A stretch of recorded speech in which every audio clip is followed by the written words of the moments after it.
Good evening, everybody. What's going on? What's up, Worst Elephant? What's up, Lozier High? Eva, Manic, Arcane. Hi, everybody. Happy Tuesday. I hope you're doing well. I am doing splendid. I am doing famously. I have had a lovely day today, and I hope you have as well. Good evening, Deep Thoughts. Good to see you too. Good to see everybody. Glad you're all here. Everybody's gone, ooh, oh, oh, oh, oh. Some people are like, ooh, it's this game. Some people are like, ooh, it's this game. Everybody remembers it in their own ways. Well, good, good. I'm glad it stuck with you. I'm actually gonna turn the volume down on it a little bit because I notice it's a bit high, even though the music is quite nice. It is channeling Studio Ghibli really hard. You've never seen it? Did you miss the night we did it? Because we played this the same night that we did, should have been the same night we did Space Chem and, What the Golf, I think. Game looks cool? Yeah, it does. This means, it means I may tune out so I can play it myself. Understandable. Understandable. So yeah, okay. So my thought process is here. Well, actually, I guess there's a whole thing I can kind of explain to you. See, I've been thinking, chat. I know it's a dangerous habit, but now that my wife is back, she came back yesterday, and all the stress and pressure that was piled up upon me is kind of dissipated. This is my first full normal day again. I went to the office. I worked a full day at the office. I had time to think. I had time to think about things. And when I have time to think, I think about this channel and this community and this stream and what we're doing and where we're going. And I feel like it's been a minute since I talked about stuff like this, but we're kind of in a liminal streaming space right now. We're kind of in a transitional period, I think. What's up, Ms. Roy? It's like democracy has spoken. Yes, Space Chem was unseated last night, and so I wanted to do a little something before we started getting extra crazy. So here's the thing. Here's the deal. I've been really excited about this whole democratic playthrough thing because I felt like it would give me the opportunity to explore some games and some options that we don't really spend a lot of time on this channel. Because over the last year or two, I've more or less discovered the niche that this channel has carved out for itself. Like I get it, I understand it. It's retro RPGs. It's what the majority of people who come out here seem to be interested in, and that's fine. That's fine. That's something that I enjoy. There's a lot of really neat retro styled RPGs. Like some of my favorite games are retro RPGs, like the original Fallouts. And there's always going to be more to play and explore and whatnot. But I don't think it'll come as a surprise to anybody. They're not my favorite games. And while I am a moody gamer and I go back and forth between a lot of things, I have recently started to zero in on the kinds of games I enjoy the most. And I have been playing those in my own time and greatly enjoying it. And also wondering if it may be possible to find a little more overlap between the games that I really, really like and the games that I can stream without losing tons of viewers. That's always the concern, is will people actually enjoy watching the things that I enjoy playing? So, and with retro RPGs, there's a really good crossover there. I do enjoy them. People really enjoy watching them. But we are going to spend the next few weeks, or possibly months, trying some other stuff. Experimenting with some other games. Some games that I don't stream their like much on this channel. And we're gonna... testing out democratic playthroughs is an excellent excuse for trying it. Yes, sports games, exactly. So yeah, tonight is not that. Tonight is me following through on something I said back when we were trying out puzzle games. There was definitely interest in RiME, and I wanted to come back to it. Match 3 puzzlers for days. So, I think the only games that we looked at during the puzzle stuff that we haven't really come back to yet are this and What the Golf were the ones that people really expressed interest in seeing full playthroughs of. And tonight was honestly a toss-up right until I sat down to start things up. I was still debating either way. And I think I fell this way just because I know What the Golf. I've played the majority of it on my own, but I don't know this game. And if you'll recall, we had technical issues when we streamed this before. It was really choppy and really framey. But I'm on a new system now, and this new system doesn't have that problem. So it occurs to me as being the perfect time to dig into this game. And as I'm sure some of you have seen, this is not a democratic playthrough. We're just gonna do this one. It should only take 2 nights, I believe, tonight and tomorrow. Though I suppose that depends on how much faffing about I do in it.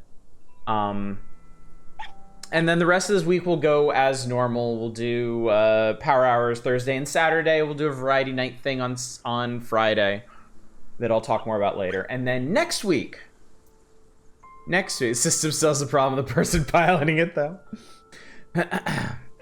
It was just this one. This one, my old system did not like this game for some reason. And no matter what I did with the settings, I could not get it to run particularly well. But that is no longer the case, because I ain't on that system no more. Anyway, next week from Monday, we are going to launch into a series of roguelikes. I've been threatening to do this for quite some time. I have been poring over them in my free time. I've been playing Jupiter Hell, and loving the hell out of that. So, I'm gonna do it. Starting Monday, I'm gonna start loading up roguelikes for us to look at. And they're all gonna be under the democratic system. So y'all will have the opportunity to vote out ones that don't need more than a single night, and or vote in ones that you'd like to see more of. A series of unfortunate rogues. That is a really good way to put it. I like that. I think of it as Rogues Giving, since it is November.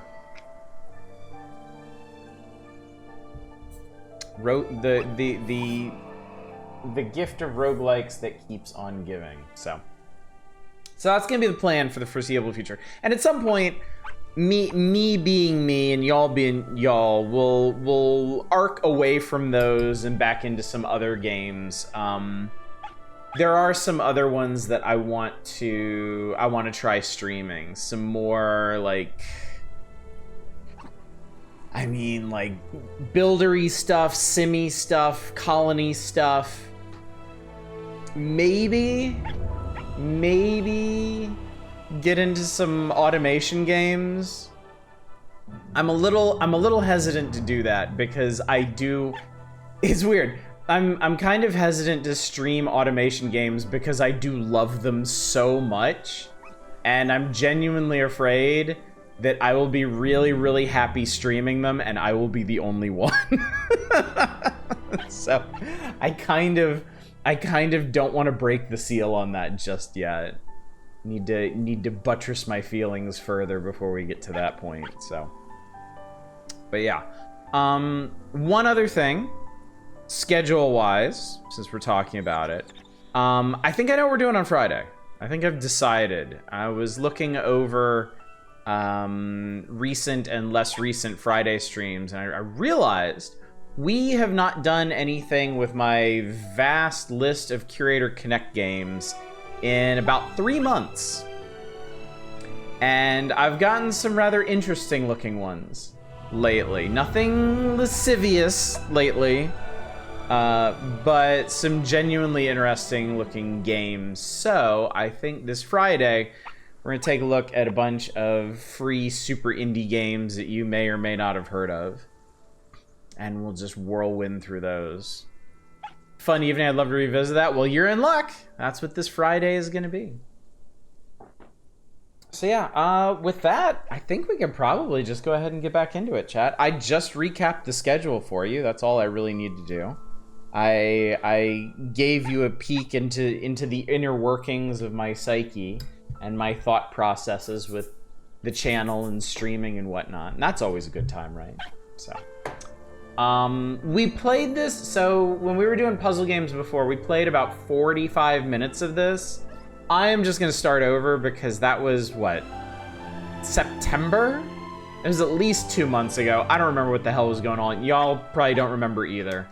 And we can just revisit all of this in just warm, lush, inviting fashion. Another reason I wanted to do this tonight. This game just looks and sounds so cozy.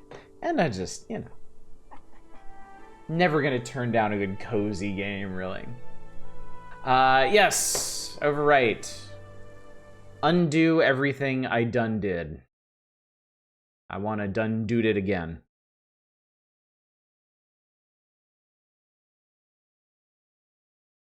I honestly don't even remember, like, the plot beats we hit.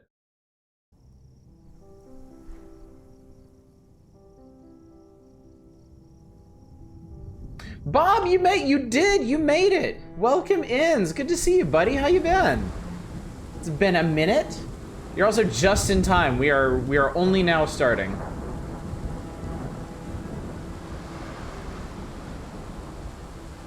It was a dark and stormy night.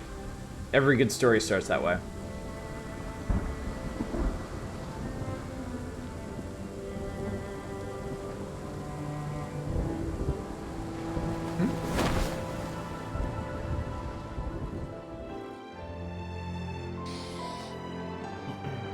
Also, I don't know why this game is called RiME.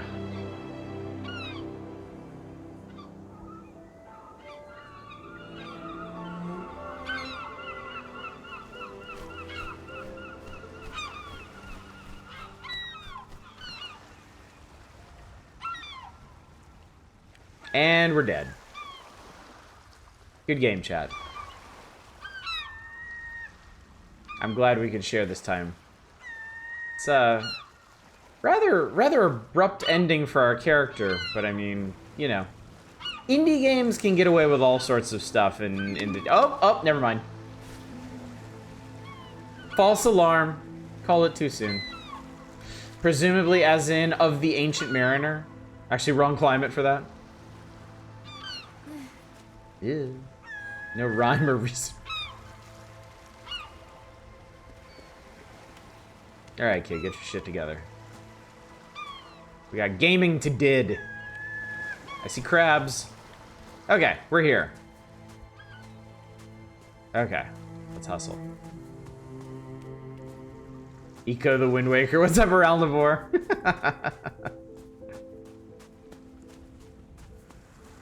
I don't think I did a terrible lot of exploring when we played this before, so I think I'd like to do a bit more this time. Really kind of scoot around and look for cool stuff, because there is cool stuff tucked away in this, in places.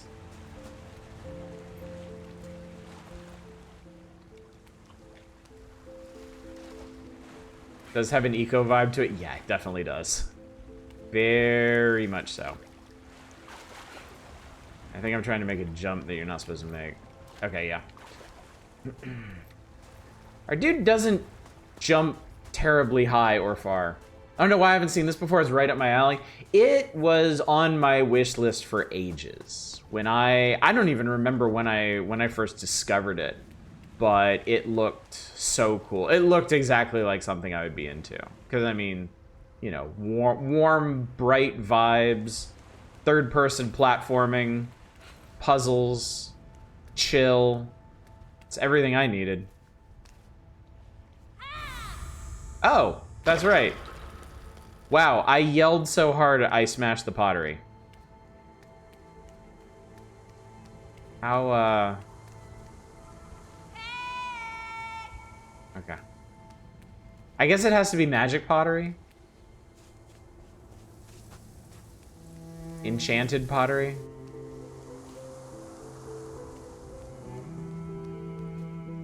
I have to share this perfect moment you just had. What happened?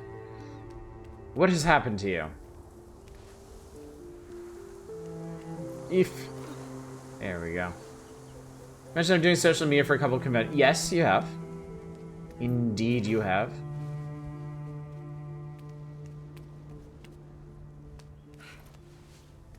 Yep. Yep.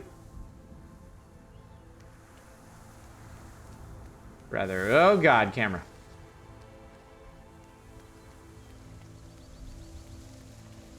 Our manager from Ireland was like, hey man, what's our calendar look like right now? Arms animation during the running cycle is hypnotically disturbing. Can I yell at you? No. I can stand on you. Okay. Okay, big tower over there. Big Chungus tower. The other response is a piece of paper with a bunch of boxes on it represent the different dates. That's not important right now. Nice.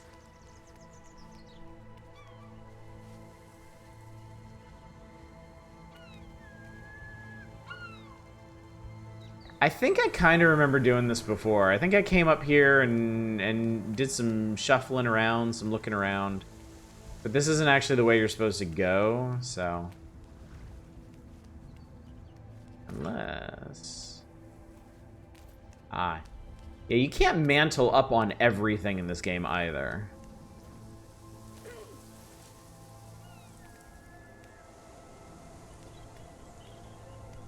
Yeah, I'm just going around circles at this point. Okay. Is there fall damage in this? Yes. Yes, there is. I appreciate the hesitation before you plunged your demise. Whee!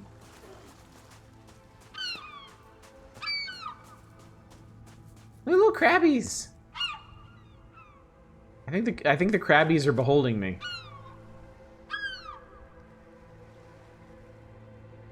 They're so cute.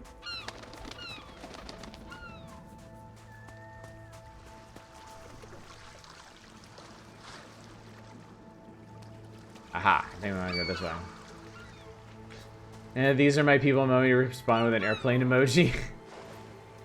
Very nice. I forget, is there, yes, there is a dive down button. There is a plunge button. I don't know how long we can hold our breath for. Hopefully quite some time. Ooh, jellyfish. Oh, they're pretty. Oh, they're really pretty. Oh, we're like, nah, we ain't going that way. And Chaz already said it's giving me eco. It's like 1 part eco, 1 part Wind Waker. Wind Waker had such a distinct art style to it. I mean, I know cell shading, but like the particular way it applied cell shading.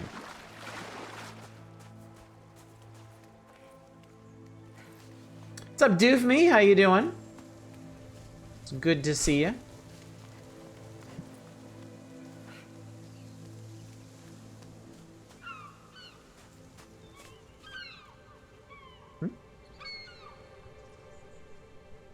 Oh, that was something.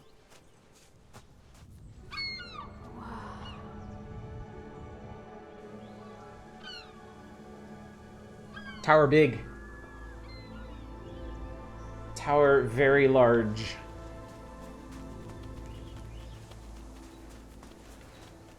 So it seems like every once in a while the game will kind of grab your camera and make sure you're looking at the thing they want you to look at. Becomes a Breath of the Wild field too. So there's this, and oh, we're doing some humming. Okay. Well, you know what? Good for you. Aha, okay. So yeah, we've got these like pillars of light here.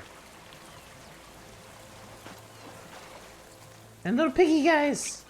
Oink, oink, oink.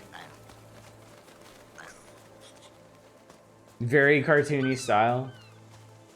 I honestly think art styles like this age a lot better than particularly like detailed or realistic styles. There's something very elemental about them. All right, we have screamed the magic out of this statue.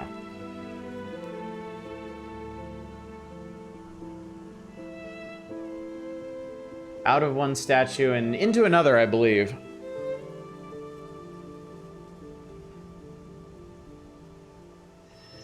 Yep, there it goes. Cool. All right. Now I just need to scream at 3 more statues and we're all set. Easy peasy.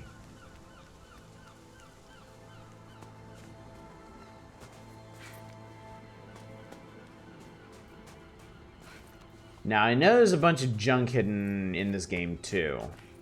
I don't remember what it was exactly.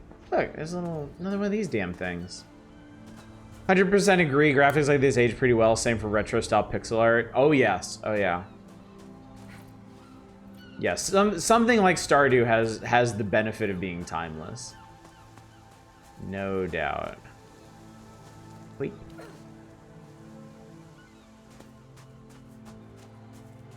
Whereas I tend to think games that go for more realistic art styles,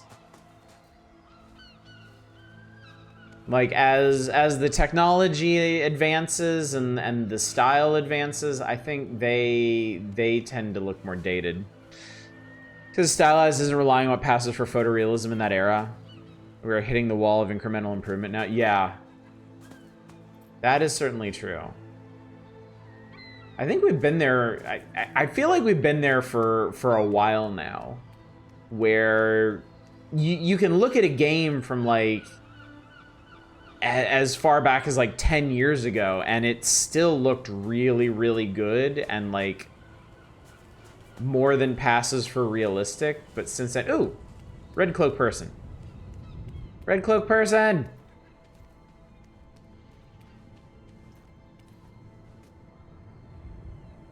I scream so loud that all the statues are drained, hopefully. Well, red cloak person, I don't know how you did that, but that is a really neat party trick. And I hope you will see fit to teach me someday. All right. Ha! I'm gonna scream at you. All right, so there's 2 more over there. That's perfect. And I just, the other thing too is just the vistas, the spectacles of games like this. Just being in a world with such spectacular views and fanciful landscapes really does a lot, you know?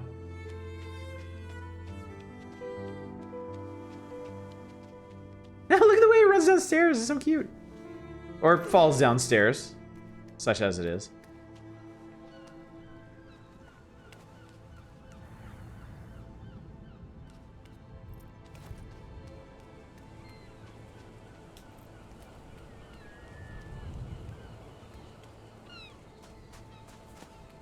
Yeah, I was kind of looking for something with this sort of vibe,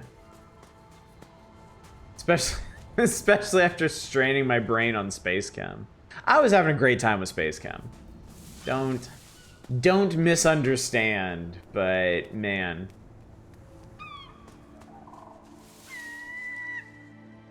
I was starting to feel the pressure of sorting stuff like that out on stream.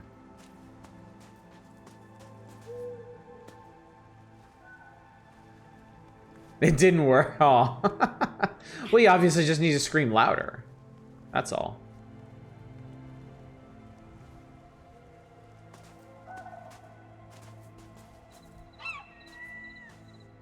I don't think there's anything down there.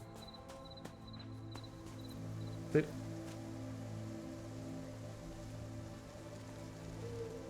there's water down there. And my screen. Difference between going for a jog and doing a triathlon. Yeah. Yeah, exactly.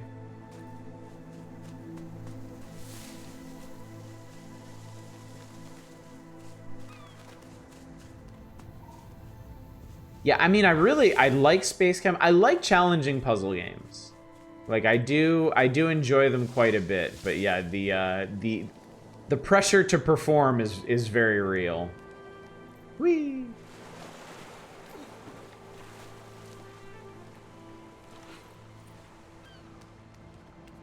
There's another one of these things. Oh, you know what? I just realized. It's because I already found them. I started a new playthrough. But it kept all the collectibles that I found the last time. That's what's going on.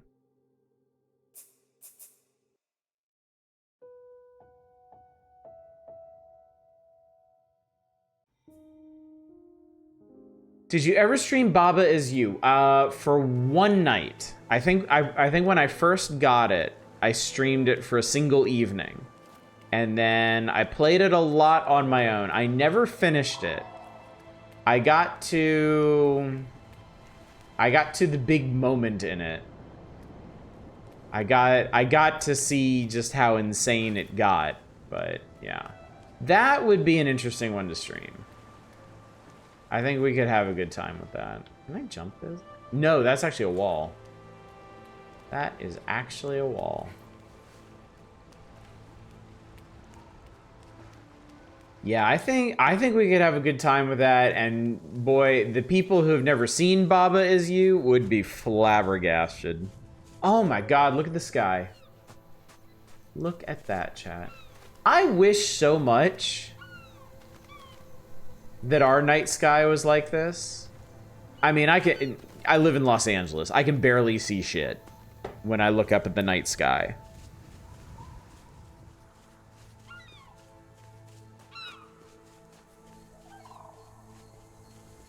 How much I do wish it appeared as such. Oh, right. All right. Biggest Piggus isn't a big fan of us. But we can do something about that. Context clues, chat. Environmental storytelling. One of the consolations of living in rural Nebraska. Yeah. Well, hey there, friendos. This isn't for you. You're a big chungus over here.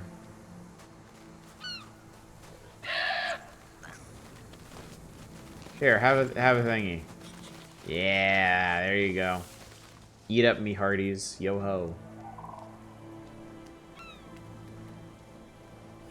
Ha! Imagine Kirk and Picard are up in that space ribbon looking down on Boy and Pig alike.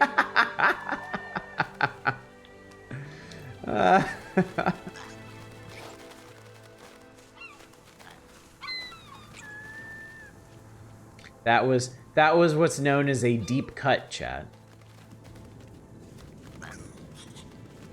If you know, you know.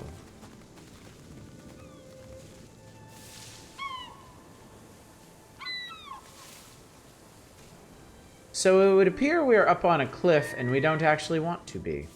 Well, I can fix that.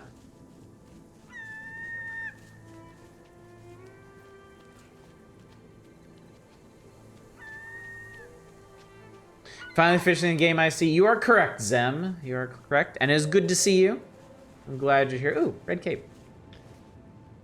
Yep, I decided since we have 2 free nights here, tonight and tomorrow night, that'd be the perfect time to slip this game in. I was in the mood for something bright and charming and comfortable.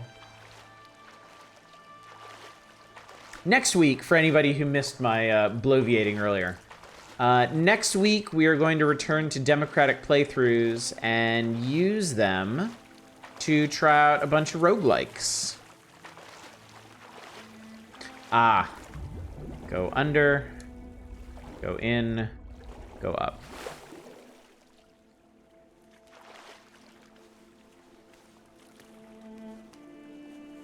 Okay, well, clearly I'm haunted. Look for a haystack. Do any of y'all play Assassin's Creed games now? I've noticed that they keep making Assassin's Creeds, but with each iteration, I hear less and less about them.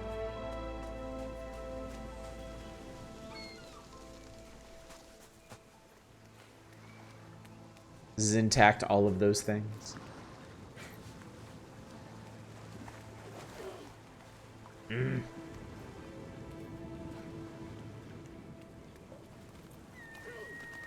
Do you enjoy roguelikes? Well, I am glad to hear it. I love roguelikes, and it's kind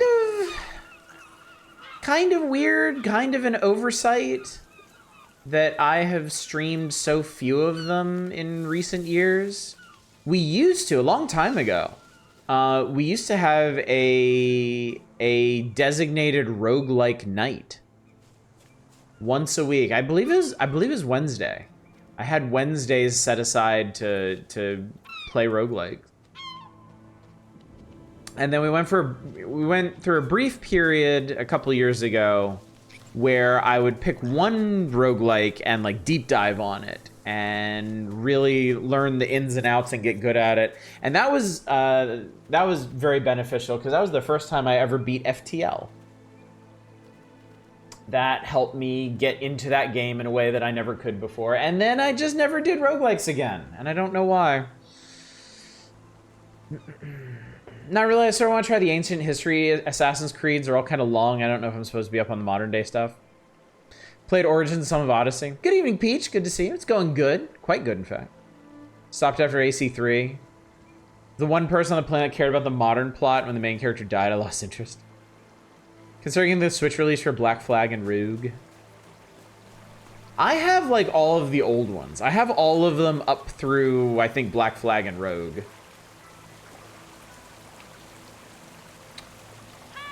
Ha! I did it. I have invented Fox. Thought Origins was pretty good. What's up, Shadows? Foreign Origins were the two that grabbed you.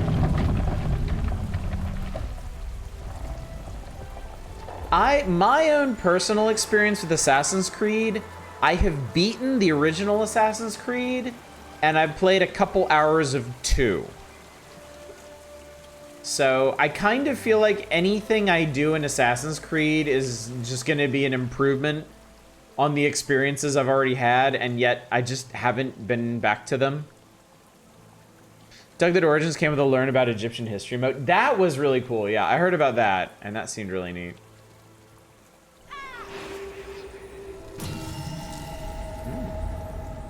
Spoopy Face opened the door for us.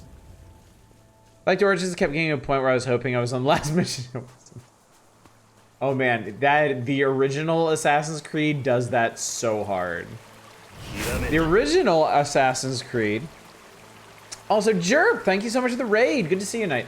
The original Assassin's Creed is a very interesting game because it is like 90% of a really good game, and then that last 10% is like pulling teeth. The whole endgame sequence is so miserable. Oh shit, I actually finished the thing. What's up, Fighter Tech? What's up, Jerp? What's up, Mega Monkey? Good to see all y'all. Like the concept of them, the game themselves never did much for you. Next few aren't exactly connected outside the Assassins versus the Templars. Templars arc. Templars. Hello. Don't mind me. It's fine. You're fine. Everything is fine. Can I get through there? I guess not.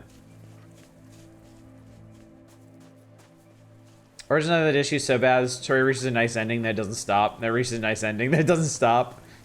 And the story feels like it ends, and you have 3 missions left. I end up beating it. That's more I can say for a lot of games. True enough. Oh no! I fell in the water, chat. Whatever will become of me. Assassin's Creed 1 feels like a tech demo for Assassin's Creed 2.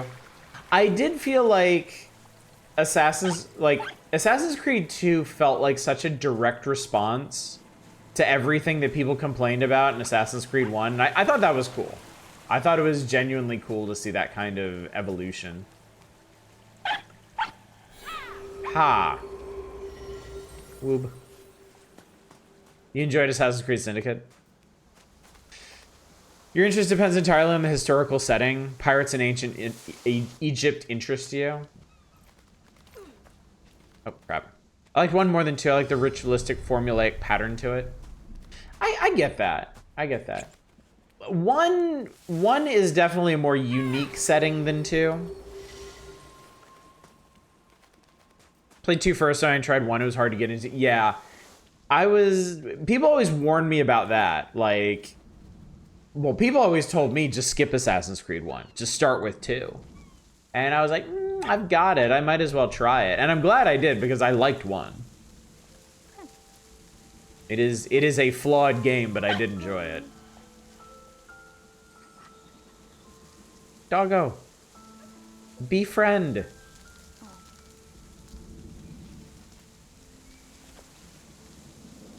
Hello. Yeah. Now we're talking. See?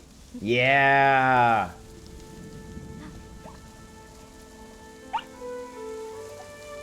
That one was alright. Not amazing, but pretty alright. Be enough to return to it. Chat, hang on 1 second. I'll be right back. Just enjoy the ambiance for a second.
Sorry about that. Had to field a quick question.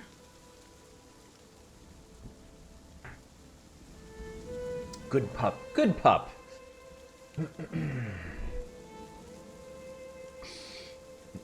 Ten, you're really fickle about your mood when it comes to Ubisoft open world game. No, you don't have to explain yourself. You've complained so much about them. It's honestly kind of surprising to me to hear you say anything good about them. You kind of typecast yourself on that one, Shadows.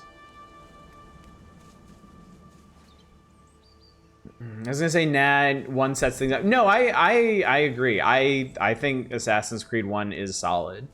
I think it's fair. I would never tell anybody to skip 1. But I think it would be fair if somebody tried one and didn't really like it that much.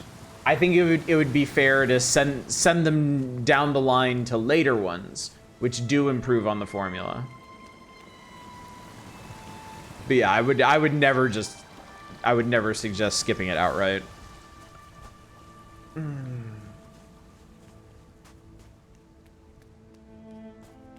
Hello there. Noom. Oh yeah, there's another one over here. There's, ooh, mural. I like murals. Not enough things use ancient Mesopotamia as a setting. Agreed, yeah. Definitely agreed. I want to have a little look-see around see.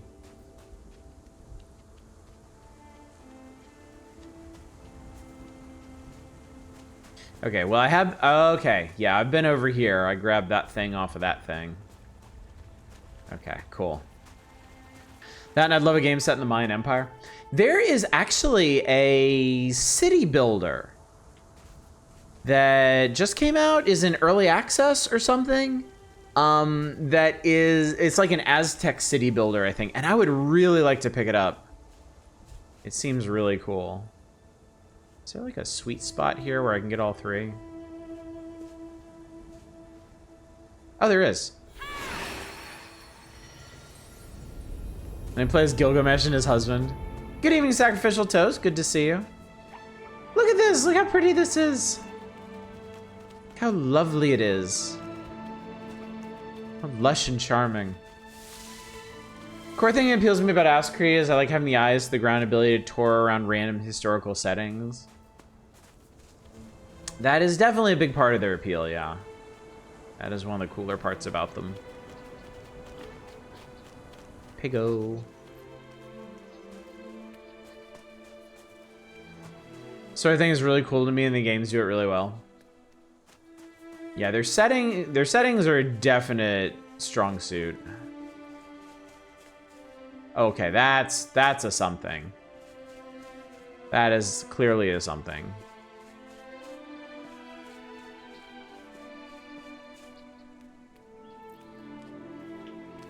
Oh, I see red person. I see you there. I wish there was a wave button.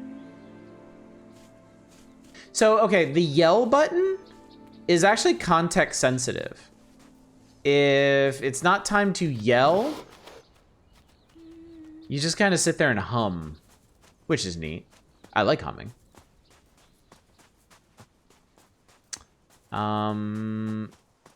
Oh, this is interesting. I don't remember if I came this way before.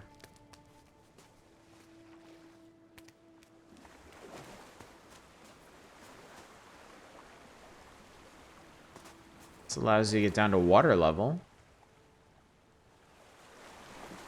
Huh. Sometimes Far Cry can also just randomly call on me for destroying the hell out of random enemy bases.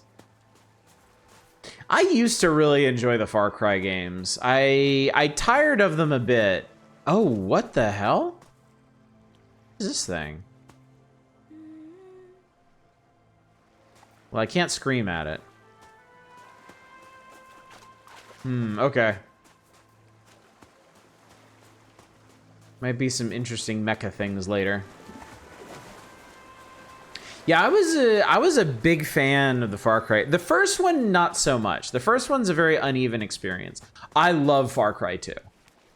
I am that guy. I am the Far Cry 2 defender. I think that game is fantastic. 3 I really liked. It was more fun to play, but not as interesting narratively to me. And then I tried playing 4, and 4 was just too similar to 3. I could not stick with it. So I'm more interested in like the side games. I played Blood Dragon and Primal, and I really liked both of those. It's that walking eye thing on the Johnny Quest intro. Still pissed about the second island thing in Far Cry 3. Hello. Alright. I got something.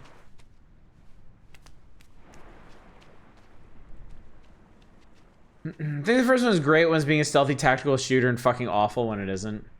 Yeah, well, okay, one of the problems is that stealth is kind of busted in the original Far Cry. Like, it doesn't actually work the way it's supposed to. Oh, fuck you. I climbed all the way up here to see you, and then you go and pull a stunt like that. Like, what am I even doing here, man? Oh, wrong side. The story for 4 was a lot better. The story in 3 is... Oh my god. I kind of like the story in 3 for how just incredibly goofy it is. Like, it is a total mess, and I find a certain amount of charm in that. 2 is really, really interesting. I love 2. I think 2 is great. Xbox Live Arcade port of 1 fixes the stealth to work basically the same as 3. Oh god, I bet that is a huge improvement. I would probably like Far Cry 1 a lot more if I played that version. Because I've only ever played the PC version, and it gets really frustrating because of how it expects stealth to work and then doesn't work. It's a total mess. I can relate to that being a total mess myself. Unironically, yes.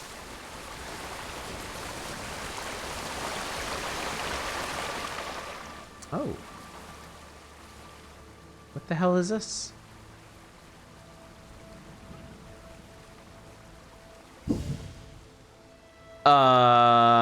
Okay. I got me some kind of power orby thingy. I don't know why, but I do. For all your pondering needs. Honestly, handle map markers a really fun way. Give a general location. You have to figure out how to get there yourself.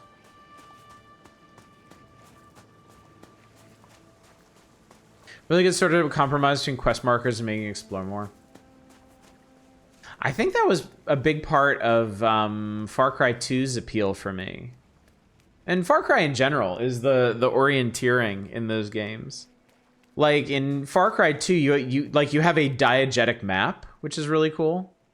Can you like heave this up there? Okay, why do I have this if not to take up here?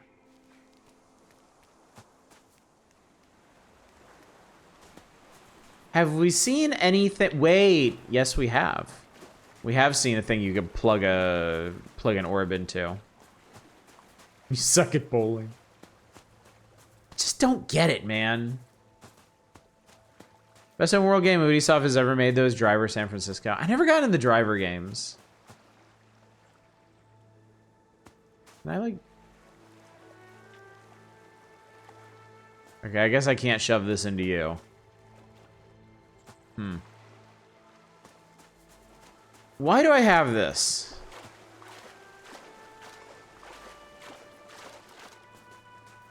Can I swim with this? Hang on, can I swim with... No. No, my orb. Oh, it is out of here. It is gone. Okay, so why? Why is there an orb?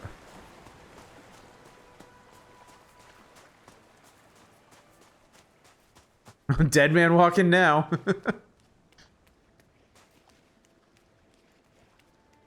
Why is there an orb?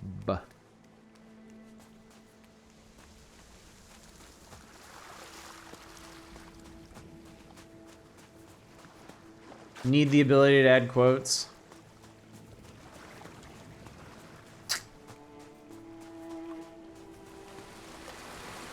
I suppose I could loosen the restrictions on that as long as people don't go insane with it.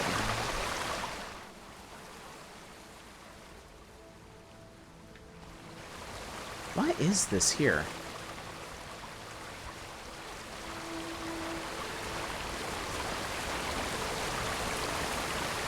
Oh. I mean, I don't know why I did that. I just thought it was funny.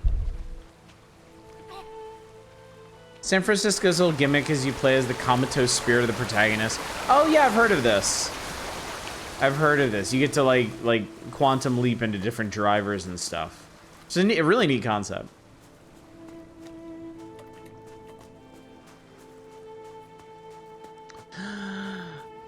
Why do I have an orb?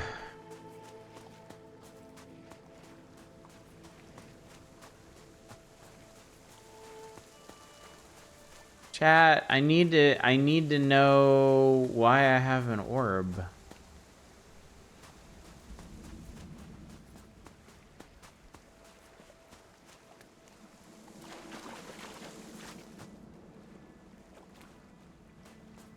No, go ahead, Shadows. It's fine.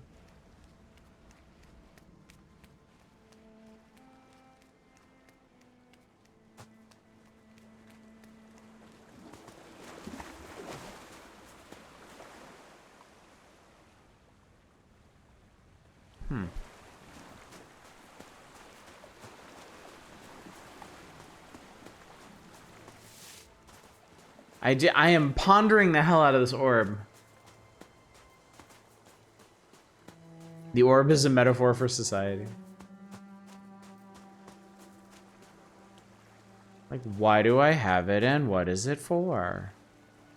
Oh. Goodbye, orb.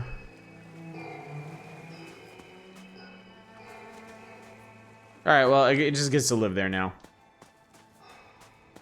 I give up.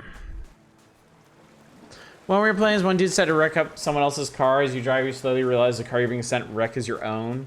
You end up having to drive away as yourself while being locked in the first-person perspective, the dude chasing you. Oh, that's really interesting. That's an interesting concept.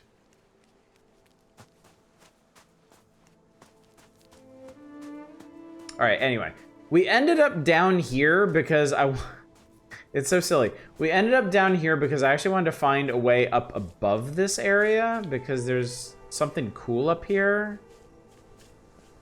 And I'm not sure how to get to the cool part.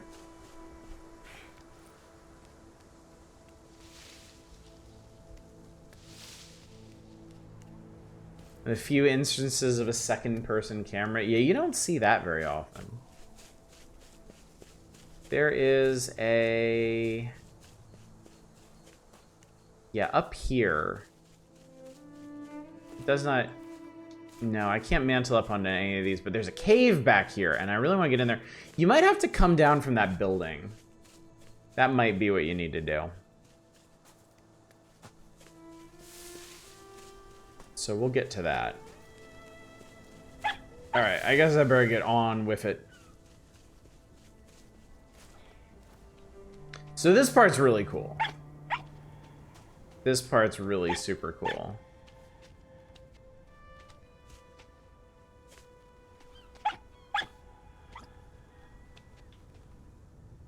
I'm trying to remember how you're supposed to... Oh, right. You have to look through the thing you do. That's what it is. And then position as such. Only other one I think of is Siren, where you sight jack into enemies. Yeah, that whole mechanic in Siren is really, really cool. I've tried to play that game, and it is terrifying and confounding and very difficult. I've never gotten very far in it. Trying to remember the name of that one puzzle game where perspective is everything. Yeah, Superliminal. Superliminal was really cool. Very, very cool game.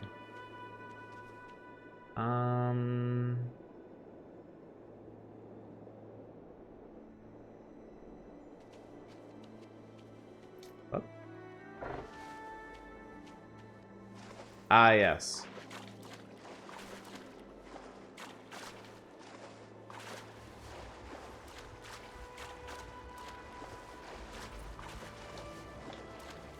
It's not really a puzzle game until you have movable blocks.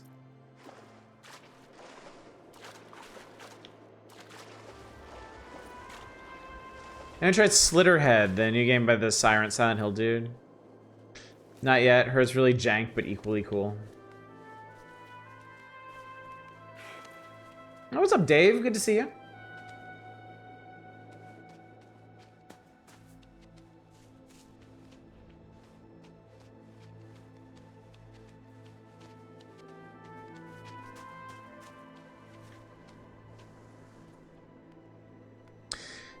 Seems like a bit of a love or hate it deal, along the same lines as Wanted Dead.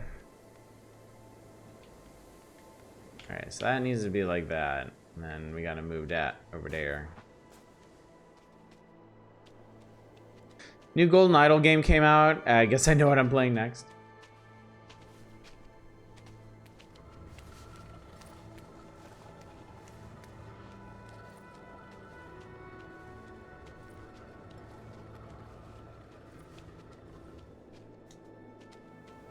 It was nice of them to mark down where you're supposed to put it. Nyum. Eat the lizard tails. Dragon Quest III Remake releases tomorrow. I'm just hyped as fuck for that. I am looking forward to the full release of Caves of Cud in the beginning of December. So I would, if I were you, chat, I would expect us to be deep into roguelikes until then. Golden Idol was so good, the new one is what I'm doing this coming weekend. What kind of game is Golden Idol?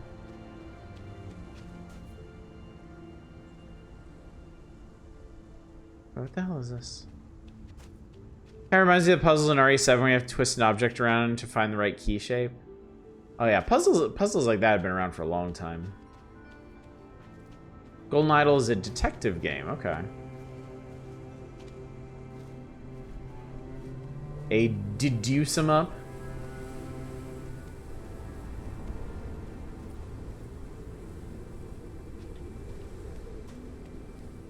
Aha. Ah!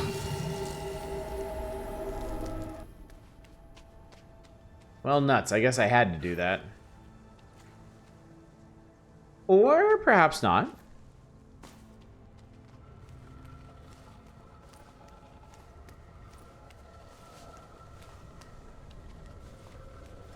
You have seen a deduction fill with blanks, you have to fill in the blanks. Okay, cool. Pretty sure I'm the only one that calls them that. I'll die on this hill. It's a great name. It is, frankly, a great name for them.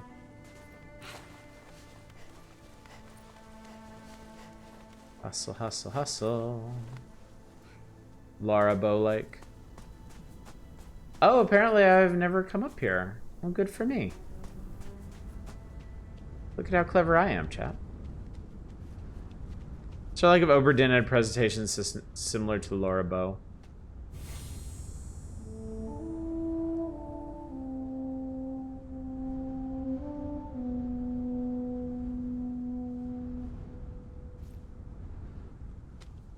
I'm amazed you fit that in your little teeny bag, but I'll let you have that one.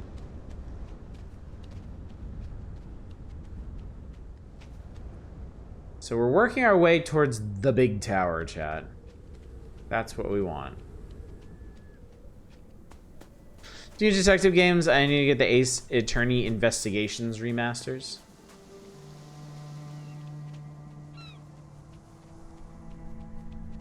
What is this? Wait, whoa, what is this? Whoa, ah, my eyes.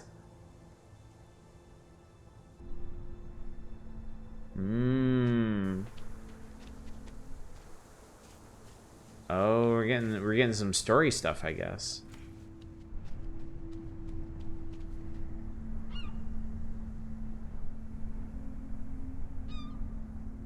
Steam Trees releases January 15th. What is that?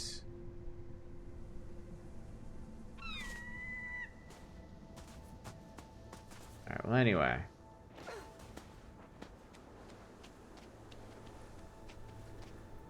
What does this do? Ah, yeah, this rotates the thingy thing. That's what we needed. Steam trees and a wooden ocean. Wooden Ocean just got a massive update. Like a day or two ago.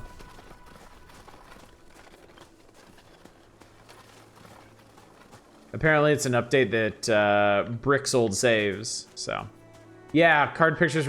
Yeah, apparently, updating Rickenzie is like one of the riskiest things. It's like one of the things that can disrupt old saves the most. So since they had to do something else that was gonna update old saves, or that was gonna disrupt old saves, they were just like, fuck it.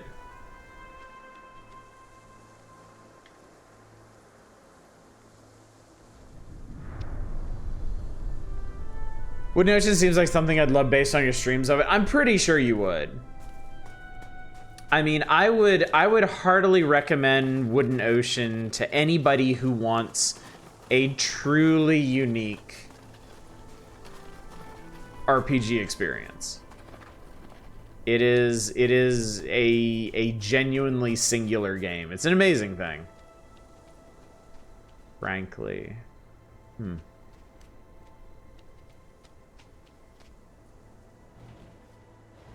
With a massive update, I'm not surprised it bricks old saves. No, it's specifically because of something they did with the scripting. Like there was an old legacy bug that caused crashes that they decided to finally fix, but that particular fix for it would brick saves. So in general, when they do when the Wooden Ocean dev does big updates, it doesn't affect old saves. Say it murdered your old save files. I mean, it's just as well. Someday I will be prepared to go back to that game and really grasp it, really master it. And I eagerly look forward to that day.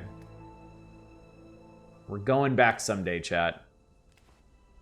Steam release for the root trees are dead. Another dude do some up. Put together a complicated family tree using 90s era internet searches. That sounds really cool. That sounds like a really cool concept for a game.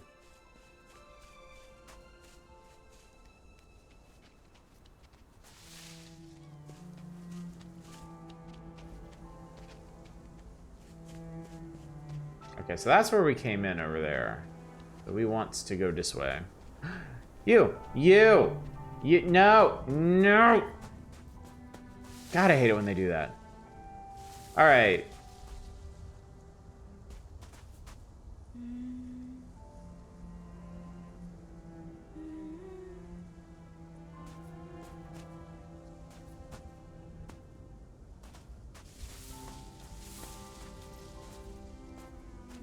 Seems to respond to noise, but I can't make our kids scream at it for some reason.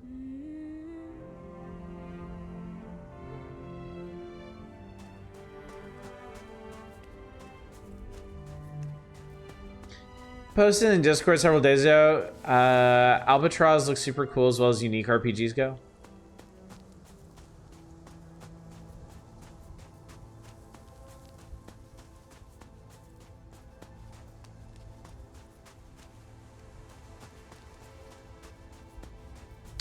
Fantastic experience. The original itch.io game was free since the dev used AI and didn't want to profit off of it. Steam release will have art assets by actual humans, so it'll be the superior version. Nice. That seems like a pretty decent way to do things.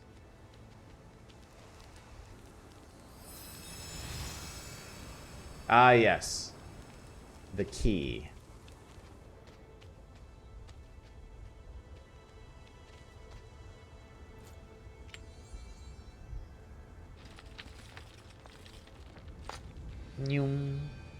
I like that it's the outline of a key. Oh, yeah, this is sweet. All right, so. Ha.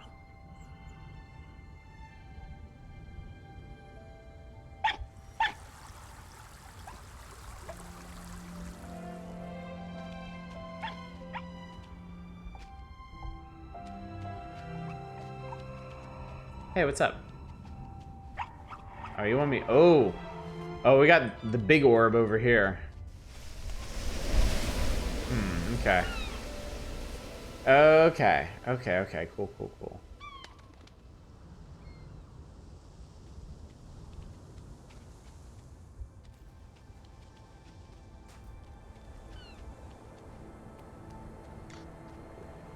Let us enter the Tower of Orb. God, this is so cool. Oh. Still cool, even if perilous.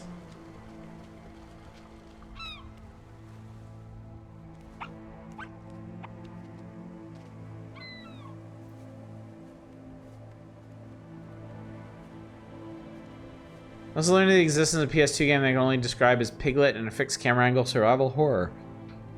Huh. Certainly sounds unique. Have I been over there? I don't think I have.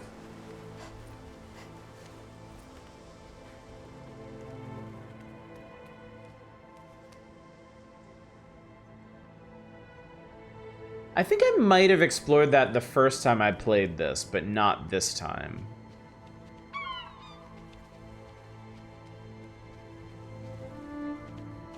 Alright, so what do we got going on here?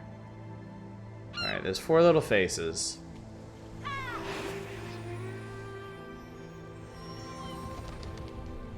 Alright, that has extended you. Oh, okay.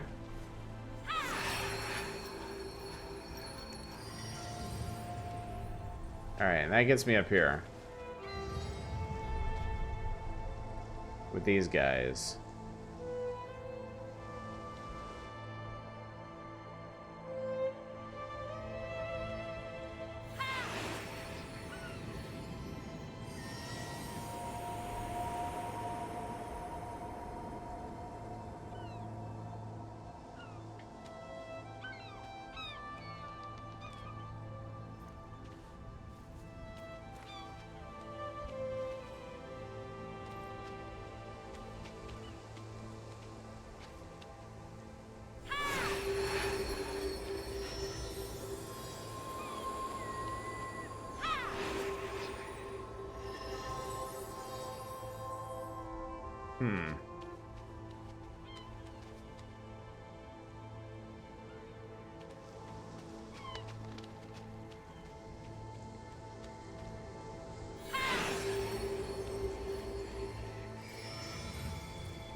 I wonder if I can jump that. Whee! Yes, okay, cool. So maybe... Yeah, okay, looks like there's a reason to come over here.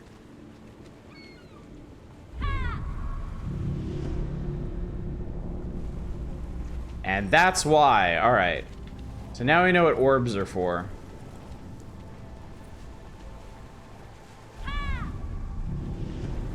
There we go.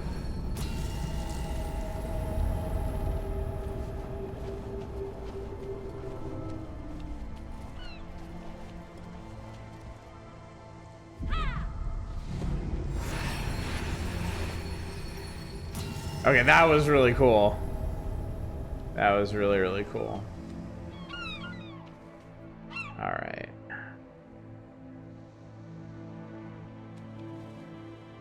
Anything neat down here? Sorry, burbs. Didn't mean to disturb you.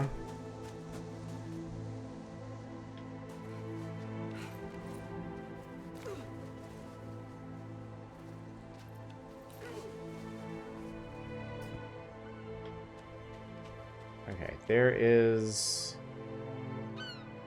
the central pillar, but there's also... Oh, I can't get up on that.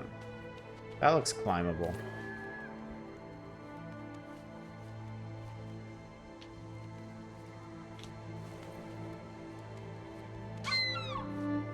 I think another reason I like games like this is because you can do things in these that just make me like super sweaty and nervous. And it's somehow like not the worst idea in the world.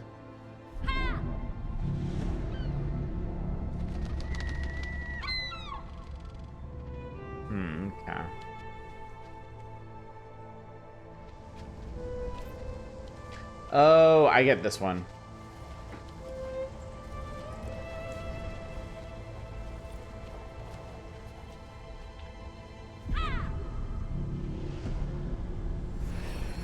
Yeah, we gotta move it. Okay. Cool.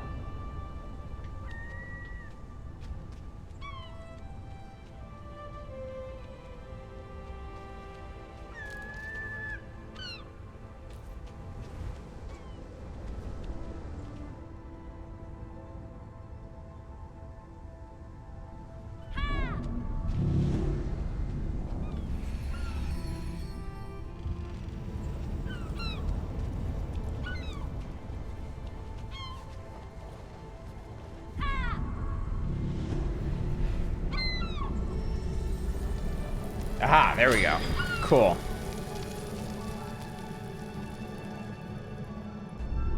Orb shaft engaged.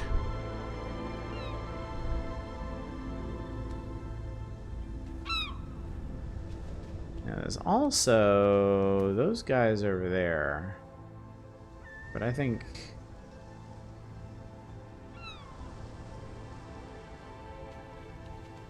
Huh, I wonder if that's like a shortcut or something. Out of curiosity, let's just see if I can maybe activate them from here.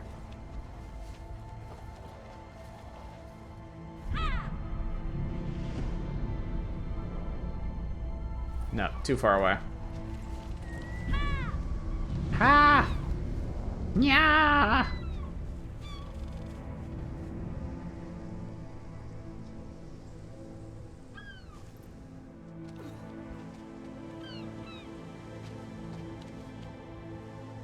Ah, yes, this is how I got in, of course.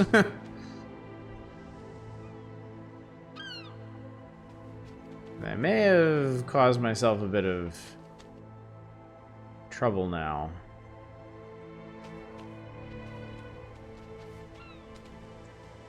Oh, wait. Is that... Ah, okay, that made... Oh, that's so cool. So that pillar moving made this block move. So I can actually, like, get to here now and get back up here if I fall down. That's really cool.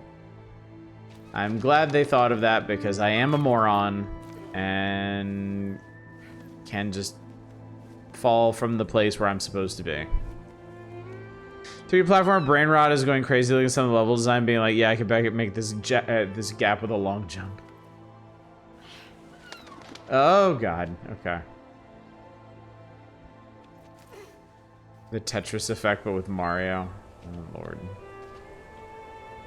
Oh, Lord. Yeah, this is the kind of shit that I'm like, no.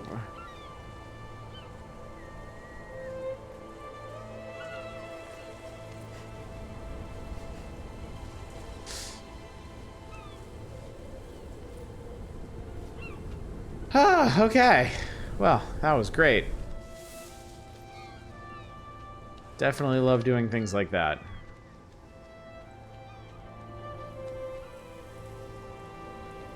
Yeah, okay. Me looking at that child like, why don't you just triple jump in a wall kick? There's a skill issue.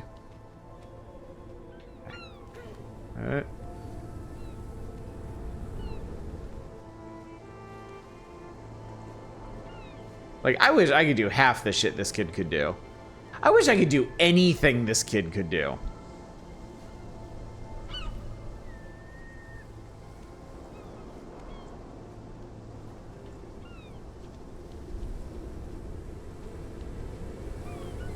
Alright, here we go. Noom. Noom. Noom.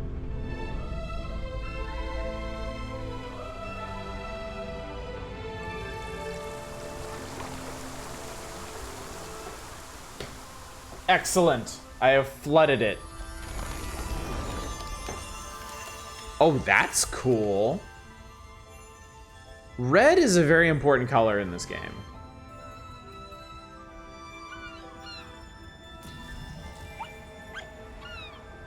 Alright, orb tower engaged. The power was within me all along. So that's where we came from over there. And that's the big tower over there. Yes, hello, hi. I'm just gonna pop down from here. Weep.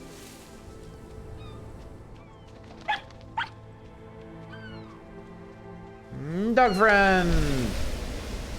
Dog friend has ceased to be. Oh, I think I smashed those eggs. I'm so sorry. That was terrible of me.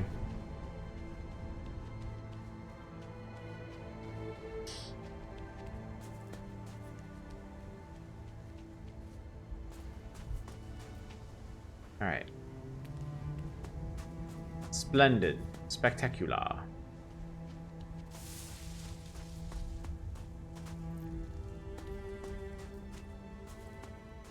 So, okay, it looks like there's a key here in the middle.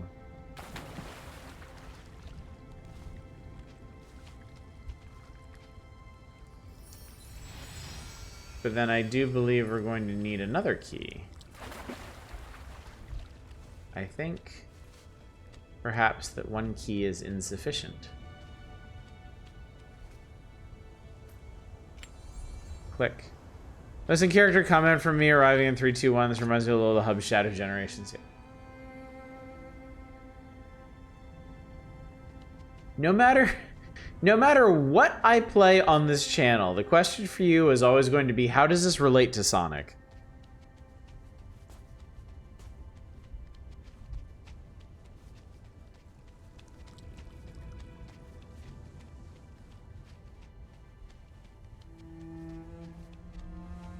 All right. Hello there, friend. Whoa! You exploded that. Wow, you really hate those, huh? And I'll find a link between Sonic and Eco and you won't ever stop me. Alright, so I need this guy. I need you to... Yeah. Get up there. Get up there. Yes. Good.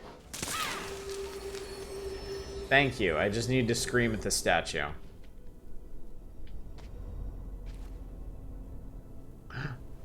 Orb. Do I finally get an orb-splanation?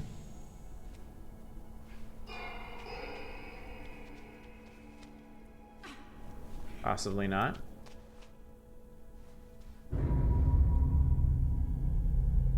Oh my, yes.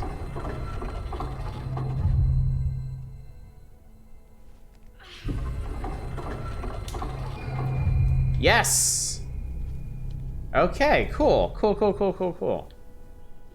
So now I know where these orbs go. Even so, I don't remember seeing any little pillars like this down where the other orb was. So that was very, very mysterious.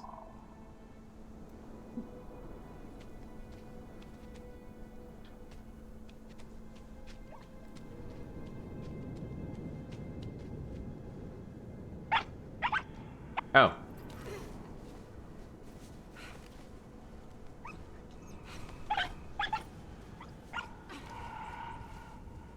And before he plays the orb and suddenly shows the screen with Andrew Ryan ranting, it turns out it's just Bioshock. Man, Bioshock is a really fun game, but its story is just a war crime. Alright, we need orbs. I demand orbing.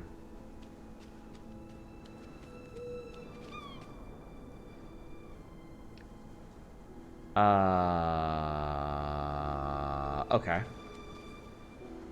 I think I actually see how this works. Like Bioshock games, as long as I place no effort into thinking about their plots.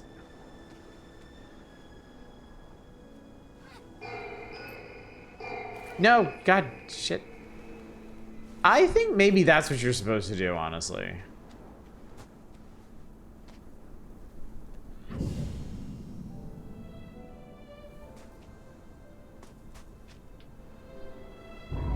Yeah.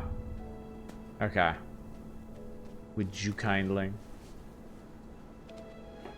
I've never played all the way through BioShock 2, so I can't comment on its story. It kept crashing on me. But yeah, BioShock 1's is serviceable, but not great. And then BioShock Infinite's is terrible.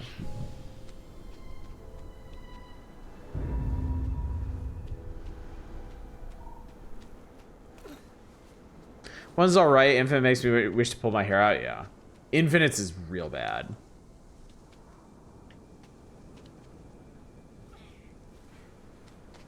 I was right. We're agreeing on so many things tonight. Just talk more about Sonic, and it'll all come apart. Don't you worry. We will always have that great divide between us.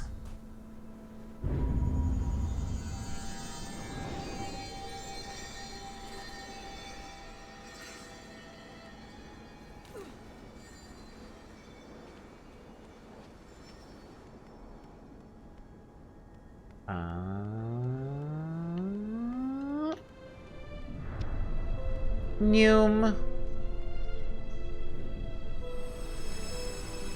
Seems horribly inefficient.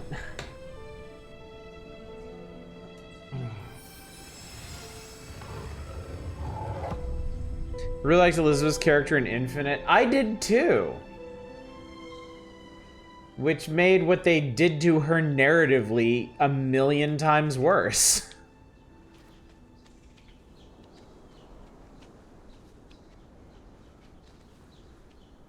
Why have I done this?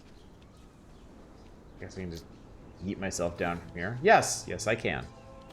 Love Booker and Emily would love it if they were in a different plot. Emily, you mean Elizabeth? Man, that's what y'all don't like about Infinite. Not saying it was amazing, I didn't hate it. Maybe my bar is set really low. The core issue of Infinite is that there's too much going on. My biggest problem with Infinite is that they start with a premise that is more than enough to hang an entire game on. A floating city at the, like, you know, at the turn of the 20th century.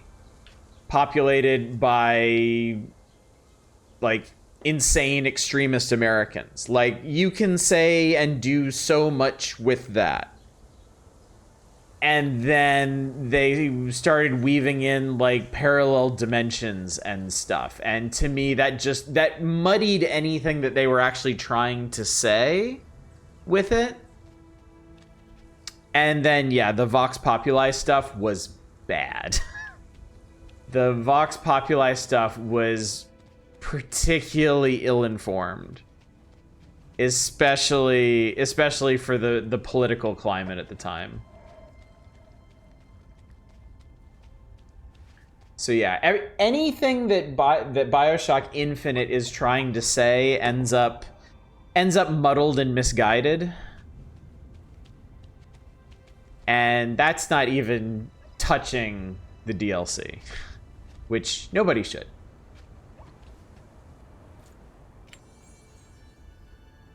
Been a while, I'll fully admit I wholly forgot about the entire part of the game. I mean, that's the other thing too. Like, it is clearly an important topic. It's like that was a cool transition. Oh no, we're estranged from our royal father or something. It's an extremely important part of the plot and, you know, part of Columbia's history. And then at the same time, it's just kind of treated as a little side diversion. So I'm not surprised you forgot about it, because the game forgot about it. Honestly, like, the Vox Populi stuff hits right after you get real deep into the, like, parallel universe stuff, and you're like more focused on that. And then immediately following that is when, like, everything goes to shit and the story really starts to focus on, like, the nature of your main characters and stuff. So it does a really poor job leading into Vox Populi, and then it doesn't really follow up on it at all.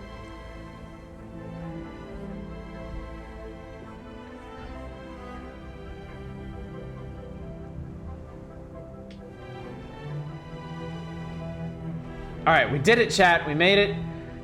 Oh, we made it. We've mostly made it. We are arriving to Large Tower.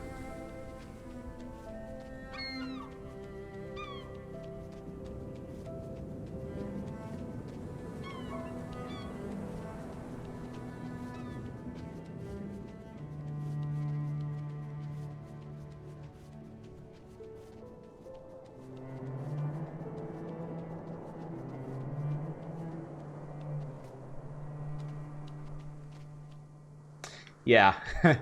Hey, having not played BioShock Infinite, I'm sure that's the part that you're missing, is that the Vox Populi people are portrayed unequivocally as villains.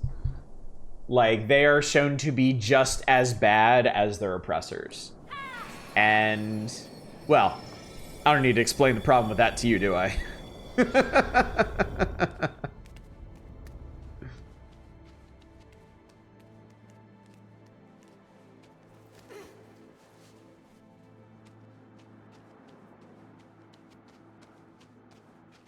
Also, there's a thing. There's a very small thing in BioShock Infinite that really bothers me, and I don't think it bothers anybody else. But like, I think between the Vox Populi stuff and like the final conflict, there's an area where you're basically learning more about the leader of Columbia, and you're getting hints at his backstory and all that stuff. And there's like the tomb of his wife, I think, and she's a ghost. And there's this very short section of the game where you have to deal with literal, actual ghosts. And it's never expanded on, it is never explained, it is never returned to. And that always pissed me off real bad. That, like, all of a sudden, there are just ghosts. No, we are not going to explain it.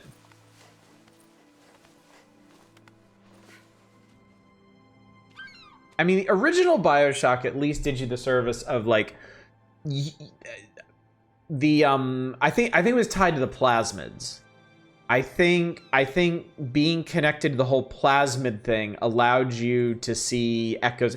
It didn't make much sense. Like BioShock 1's explanation of why you could see ghosts of things that previously happened, not literal dead people, was like super weak, but they tried. And then BioShock Infinite is like, hey, welcome to this section of Columbia. Here's a ghost lady you need to talk to. It's like, what? Why is this? And then the game is like, we will not be answering questions at this time. Goodbye. That's it. Lady Comstock's tomb.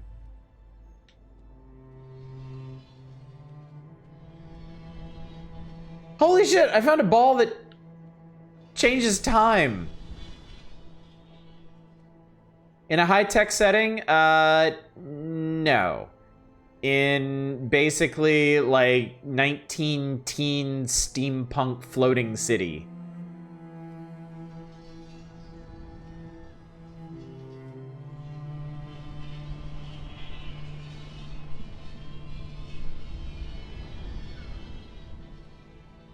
Aha.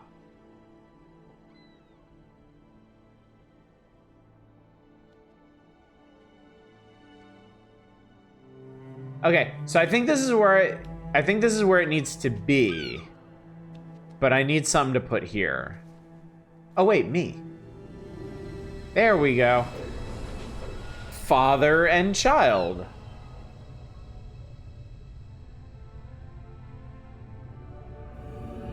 Whoa. Mine eyes!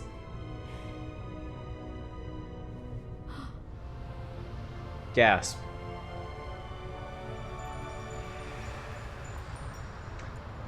The scene where they dip into the clouds in his 1980s America was a neat scene. Yes, it was.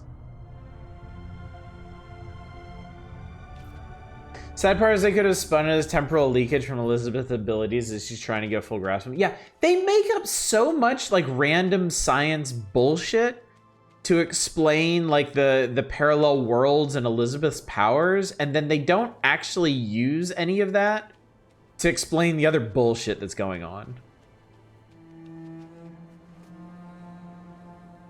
Looking back, I think I know I forgot big chunks of the story. I played that for a good stretch of time. Then my kids were born, and I came back to finish it like 2 years later. That'll do it. That'll do it.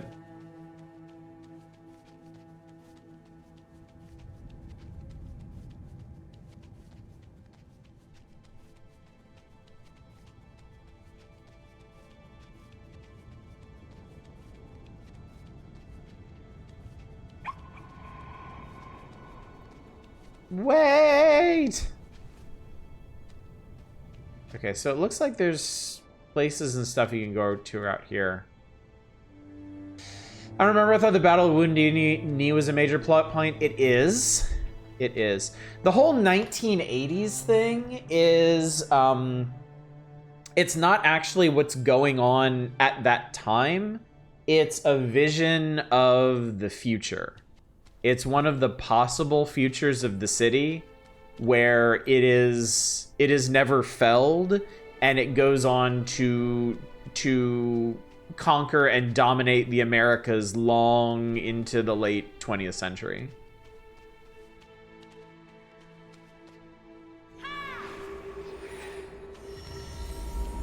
It's reminding me of how many things happen in Infinite and how little any of it matters. Yeah, they do kind of negate a lot of their own plot points. Actually, I'm gonna go see what's under the bridge real quick. Yeah, that's the part where Elizabeth is old. I think that was one of the possible futures, is that she takes over for Comstock after he dies, and she guides Columbia into being a new American empire.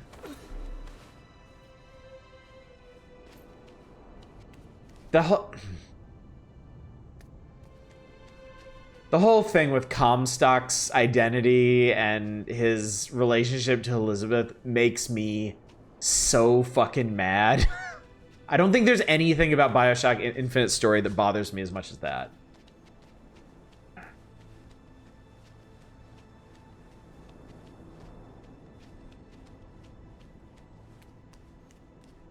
Forget the name of it. I remember it interesting as hell. Time trial FPS from the same era. We play as a time cop. Send historic battles, make sure things go about the same as they should. What was that called? Do you remember the name of that one?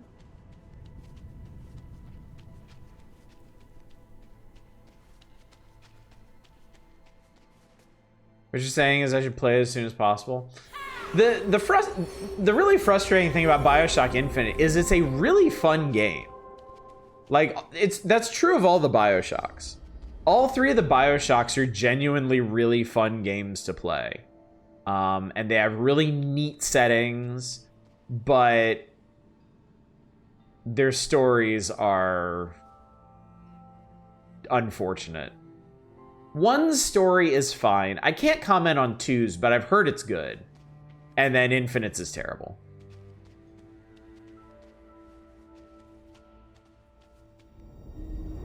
Oh, I didn't even have to yell at you. Just open up. Why do you keep checking your shoes? Darkest of Days. Okay, I know what you're talking about. I know what you're talking about.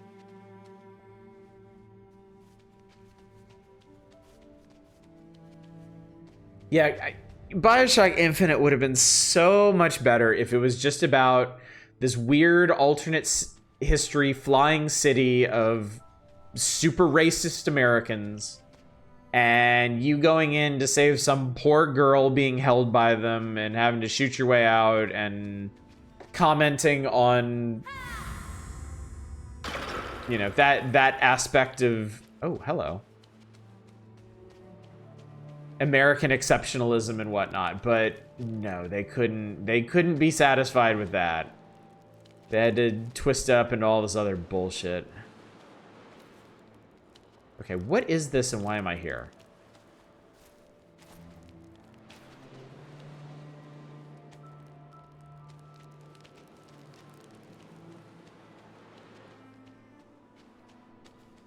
I don't know, because I can't see shit. I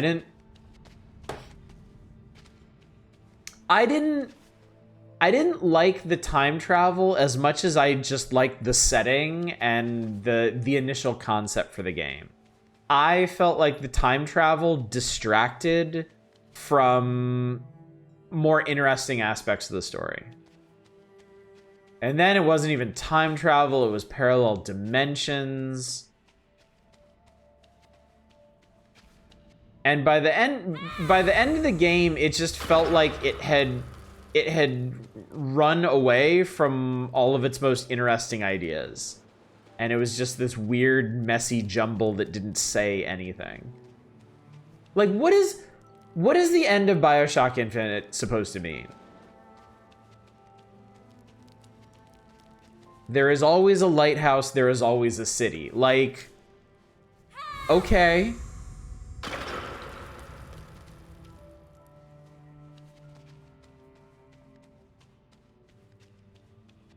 I think you do seemingly simple plots, twisting to bizarre as hell things well with decent writers as long as you point back to the initial thing. I like JRPGs, it's not like they don't do that.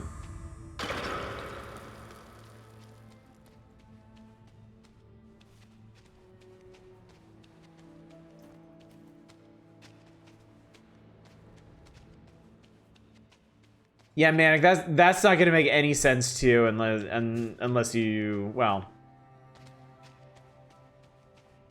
I'd say it's not gonna make any sense unless you play BioShock Infinite, but like, even then.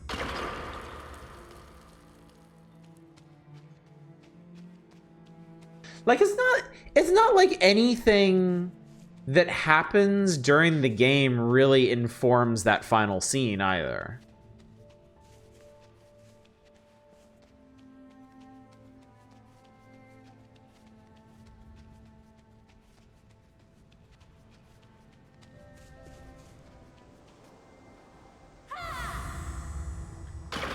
These people really need to learn to not put their pottery in such inconvenient places.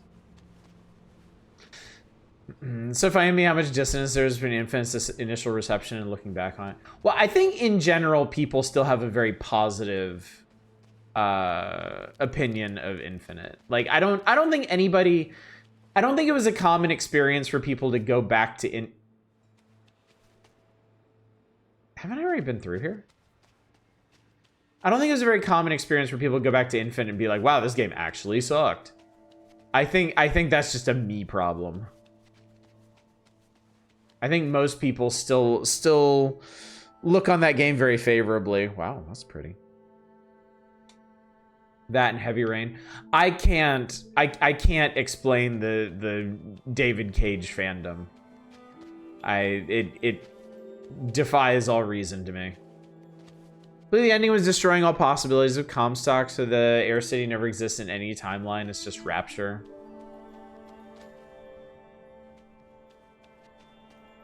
But no,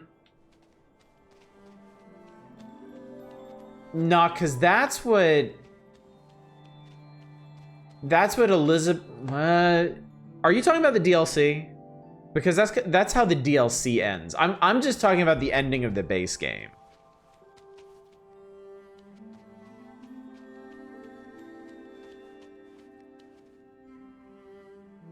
How the hell am I supposed to get to the middle of that? So was I? Okay. Because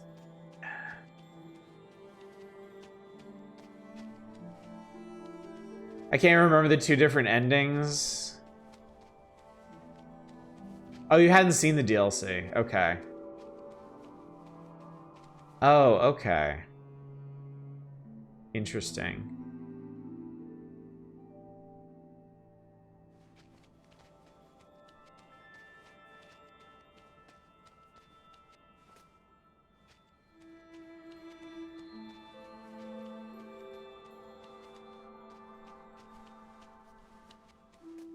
Trying to remember, isn't it something like, one sec, does anyone care about me spoiling?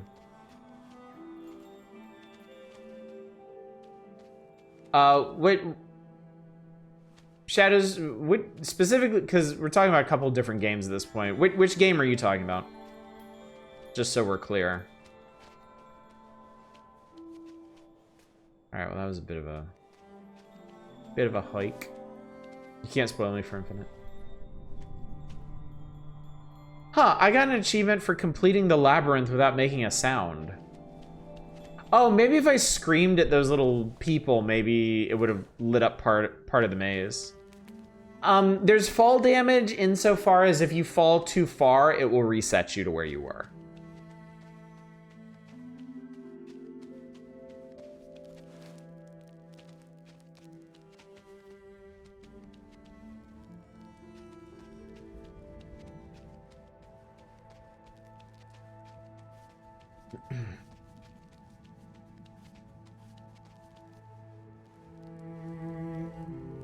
Ah, this is a cutscene.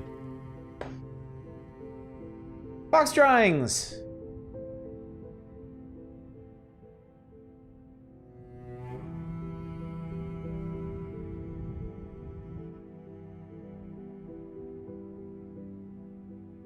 Infinite's base game? Yeah, I think you can go ahead and talk about that.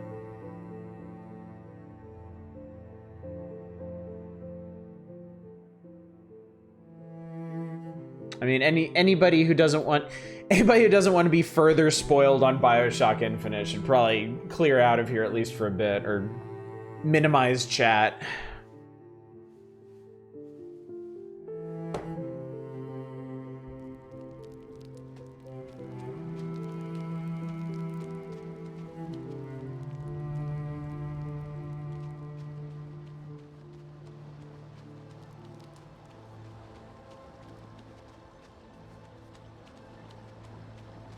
Oh, hell. Look at that.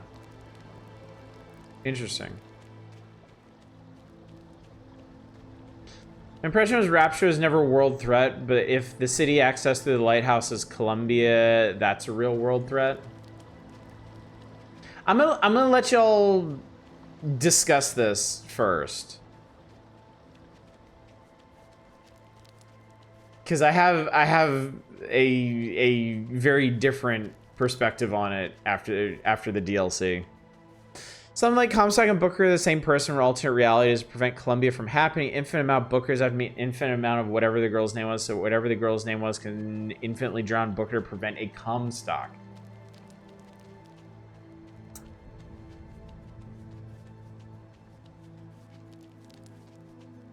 Something like that. Something like that.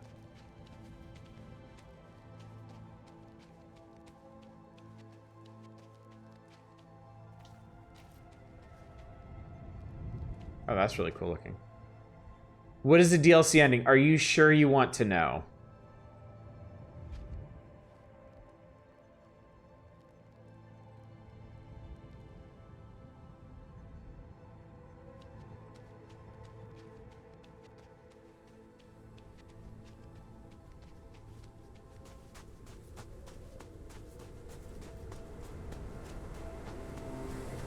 What do you suppose is going on here?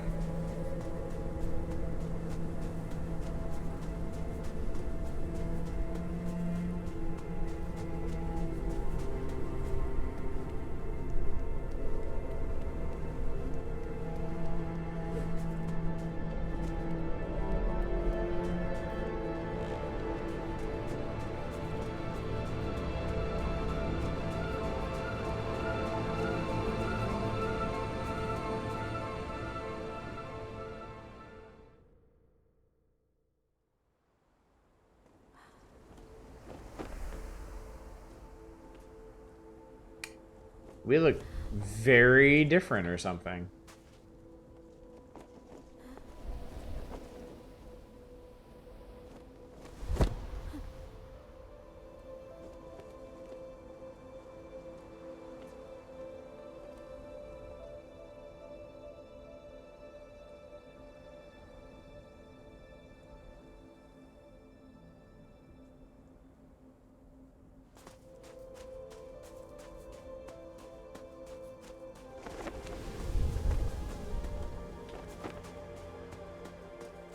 What is this all about?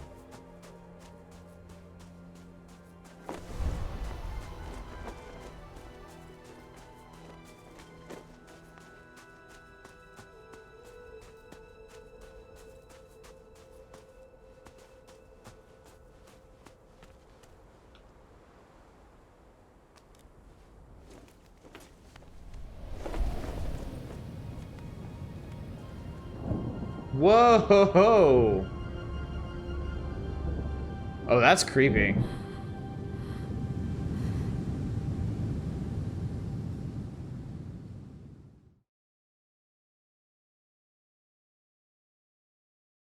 haven't seen a loading screen in a while.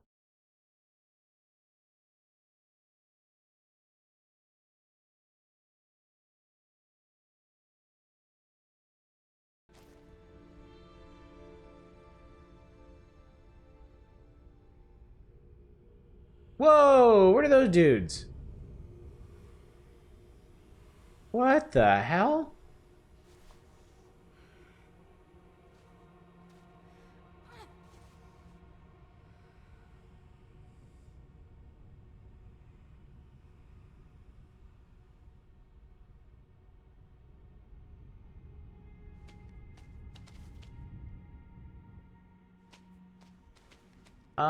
Those appear to be beings with no faces.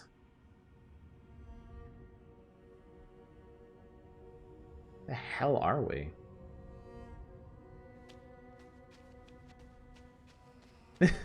This feels like this should be the ending sequence of the game, and it's like an hour and a half in.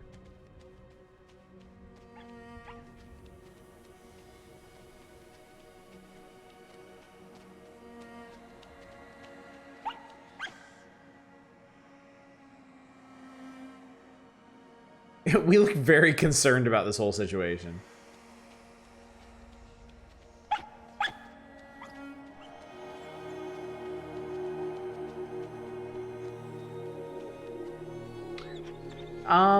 Isn't this... That's the same statue, but it looks much more decayed now. Okay.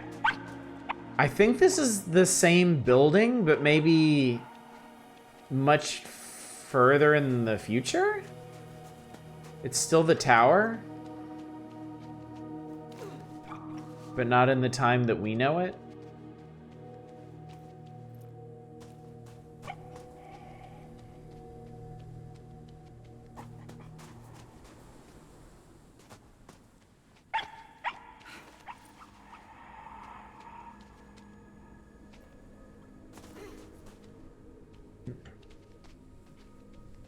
Anyway, the big thing about the BioShock Infinite DLC is if you like Elizabeth at all, like even a tiny bit, like her story meets an absolutely horrible and tragic end and completely undeserved in the DLC. And you play as her, so you get to see it firsthand. It is just deeply, horribly unpleasant.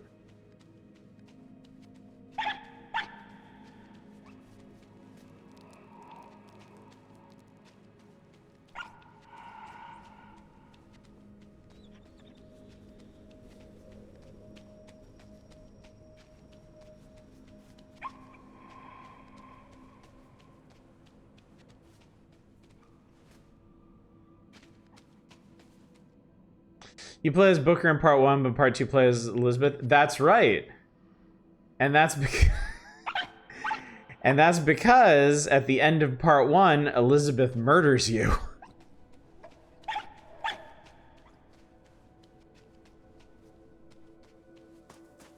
Hang on, doggo. I want to take a look over here. I don't get the point of it. I watched all the torture porn. Yeah, there is really no point to it. It's Booker. In part 1, Booker, I forget which one specifically, goes looking for Elizabeth and follows her to Rapture. And finds her there. And she kills him because of the whole trying to eliminate Comstock from existence thing. But also, there's an additional flashback where, I think this is in the DLC and not the base game, where this Booker in particular was responsible for the absolutely gruesome death of one version of Elizabeth when she was an infant. So yeah, they murder a baby in it too. But then as a consequence of killing Booker, she can't leave Rapture anymore. So she's just kind of stuck there until the criminals and psychopaths there catch up to her, torture, and murder her. So there, now you don't have to play the BioShock Infinite DLC.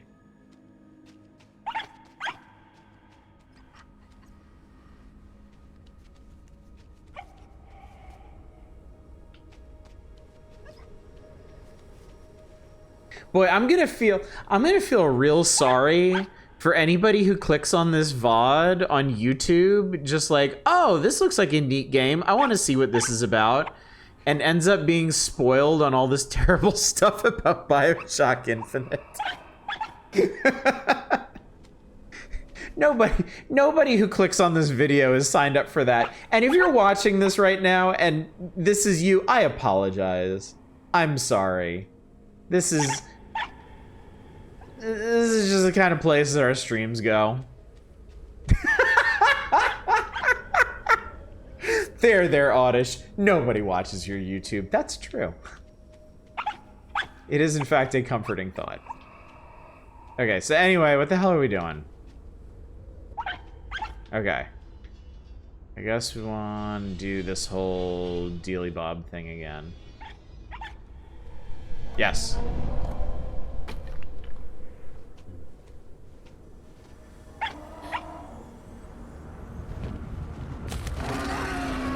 Holy Jesus!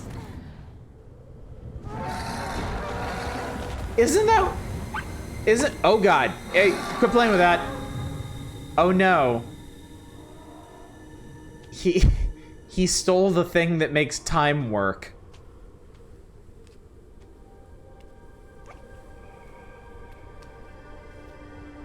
Well, shit. Yeah, isn't that one of the things from Kong Skull Island? The, like, skull crawler or whatever? We're gonna pay money for BioShock Infinite DLC. It better be about somehow reviving our protagonist Booker and there being a dance party and pizza at the end. Oh, and that actually reminds me, there's even dumber parts of the DLC. Like, the DLC also establishes that there's a link between Rapture and Columbia, such that Columbia would not exist without Rapture's influence. Because I think Suchong, Dr. Suchong and Rapture figured out a way to communicate across dimensions to the people of Columbia, and that's where a lot of their technological innovations came from. That was in the main game? Okay. Then they expanded on it in the DLC.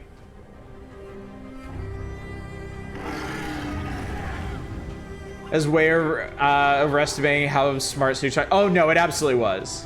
Yeah, that does not track at all with what you see of him in the original BioShock.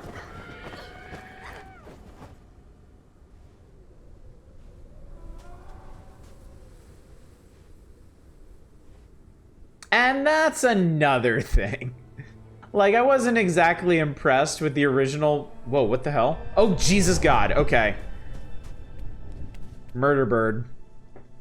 You know, I wasn't all that taken with the story in the original BioShock, but I did like the setting and I did like a lot of the characters. And then BioShock Infinite revisiting that really kind of cheapened it. Really kind of made it worse.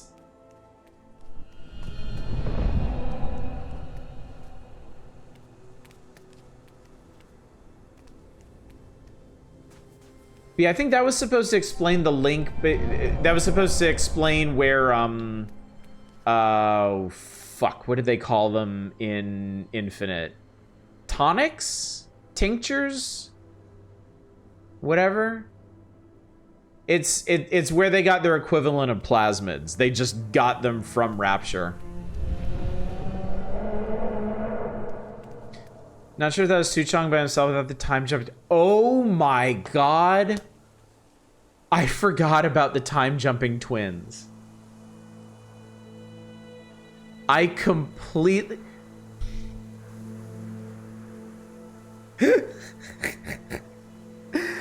I completely 100% forgot the time jumping twins existed.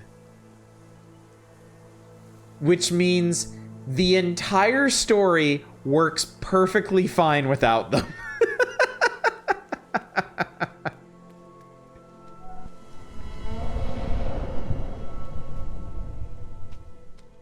Now that I'm looking back on it, there's a lot with that game I thought was weird.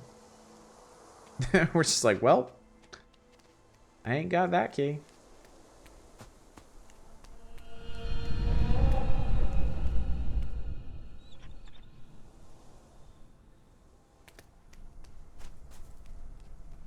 Yeah, let's go underground for a while.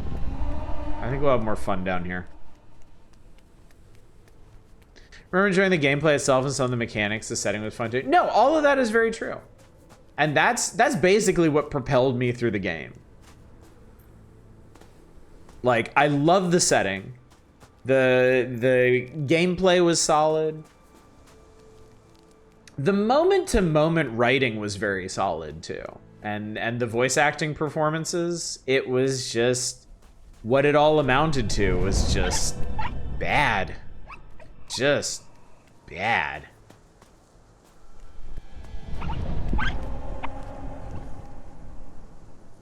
Characters are compelling, overall plot needed work. Yeah. Desperately. Badly. Alright, friendo. What are we doing down here?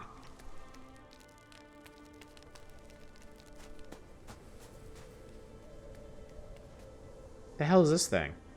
Scream at it! Oh, weird. Okay, cool. Okay, okay.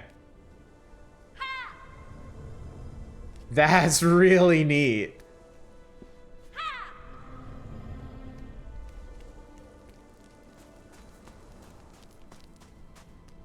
Scream at the wall to make it turn to you.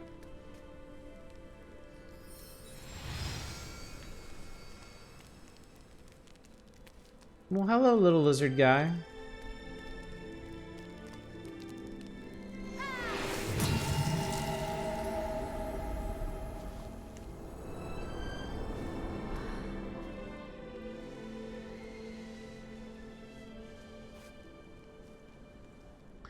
The reason Elizabeth had time and dimension jumping powers, they were taking her across dimensions and close a portal with her pinky on the other side. Oh yeah, that was it.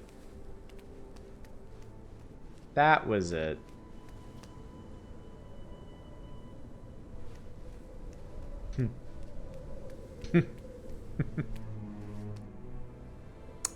They revisit that scene in the DLC. In a really horrible way.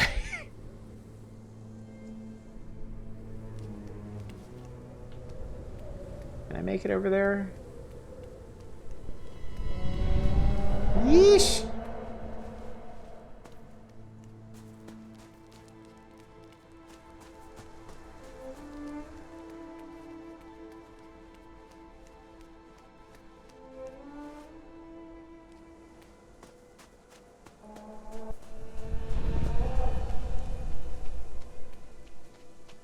I'm having a hard time estimating how much danger I'm in when I'm running around out there. They attach someone else's pinky to her and she has guilty feelings about having a pinky again.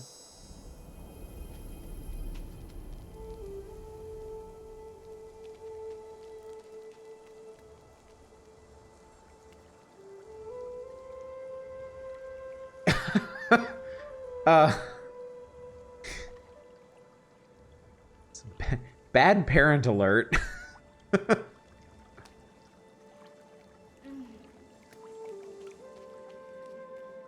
Whoa, what the hell is that? Seems neat, whatever it is.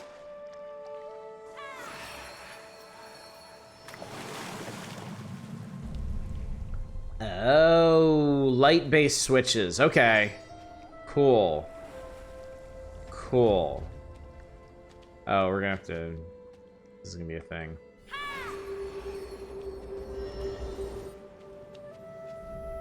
There we go.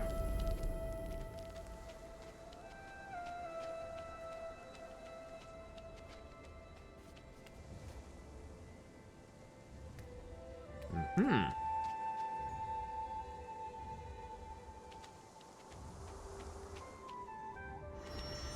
Oh, I can do it myself. That's neat.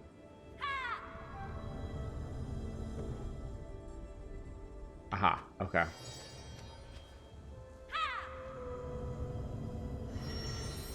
There we go. But then... Oh, wait, I think I can... Yeah, perfect. Oh, that's so cool. That's really cool, chat.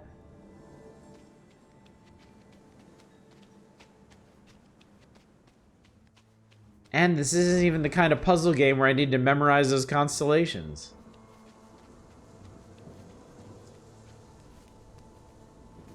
Oh, shit, bird. Bird. Bird, bird, bird, bird, bird, bird, bird.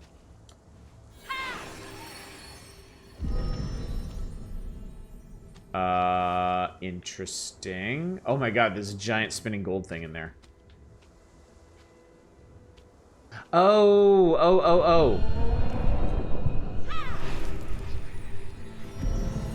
Okay, so I can take cover under these.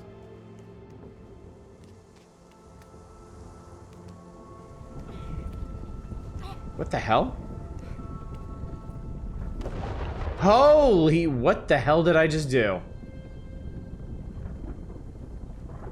Is this some kind of storm generator, you think?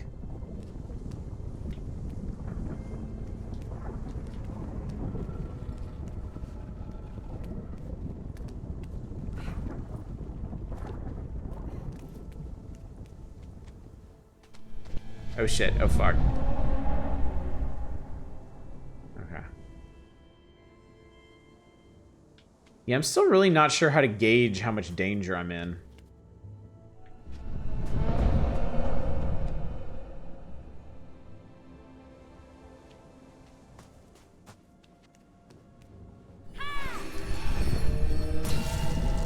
There we go, okay. Cool.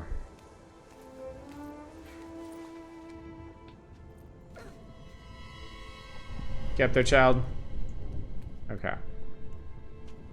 Alright, so there's some kind of crazy spinny thing here.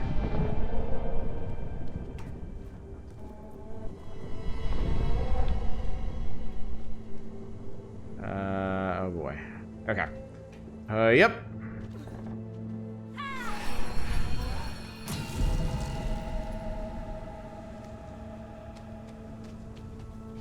Okay, there's a block there. And I don't know what else. Oh, I guess we just want to pull this out. More storm stuff happening.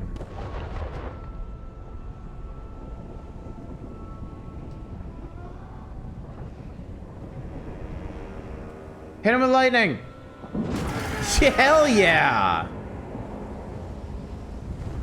Oh, I think I just pissed him off. I may have only pissed him off.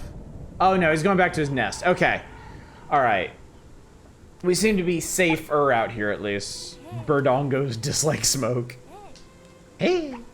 Hey. Okay, well first of all, is there more shit going on around here that's worth checking out?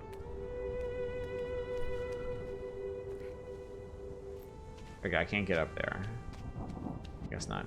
It's really sad. I was talking about how twisted and weird Infinite is, and it still makes more sense than the talk of the shit comes scavengers declarations. Yeah. Yeah.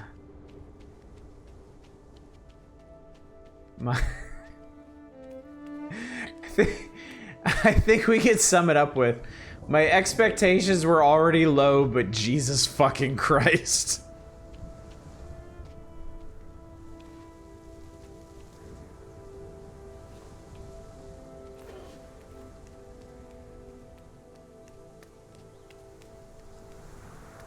is there any cool stuff around here? I bet that's cool stuff. Give me cool stuff. Don't fall.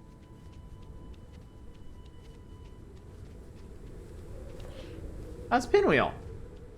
Nice. I missed the toy piggy somewhere. Tragic.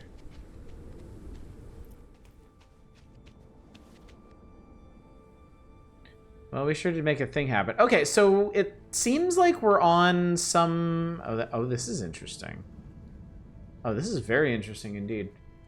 It seems like we're on some chunk of land that's on the opposite side of the tower that I couldn't see from where we started the game. Looks like there's another storm generator in that tower. What's that? Hi there. Are you a friend? You are not a friend, are you? You look kind of scared. Huh, okay. Yeah, no, it's cool. Don't mind me. I'm just... Go about your business.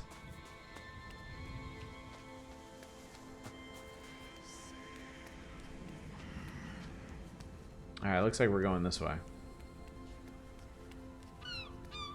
Our little fox buddy makes a very effective quest marker. I know. Don't sweat it. I get what's going on here.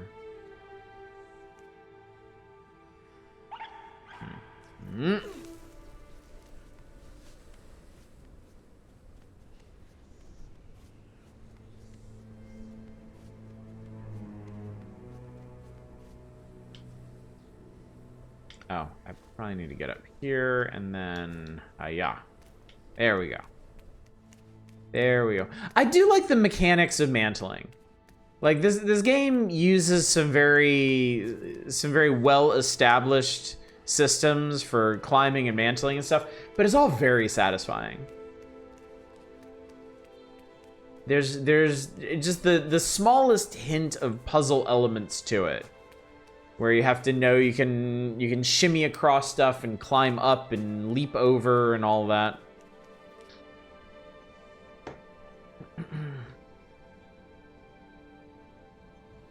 Favorite take on when reality fails to meet even the most minimal expectation. The bar is so low it's underground, but here they are, limbo dancing with the devil.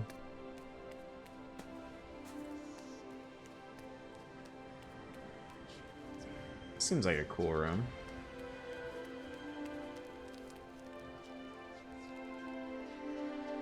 I hear creepy whispering.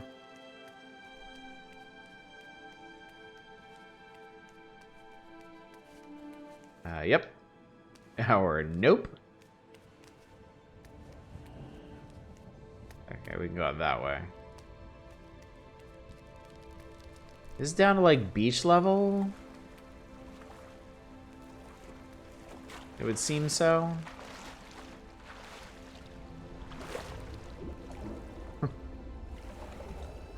The game feels like it has to remind you how to dive. Because you haven't had to do it in so long.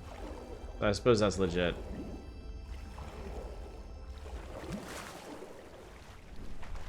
Alright, I am pretty sure we're... Fuck you, bud. I hate to see that you have recovered.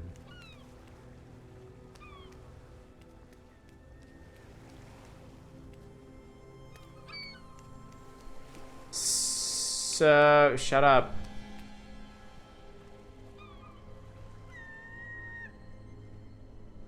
Think we need to just run in there? I don't know if I'm gonna make it though. Oh, the kid runs... Oh no, this is where we came from. Kid runs much faster when the thing swoops by.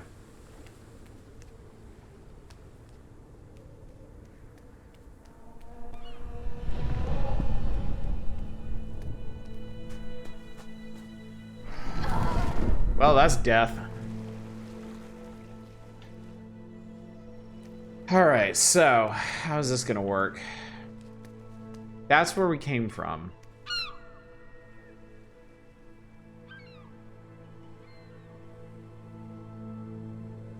Maybe I'm just supposed to go underwater?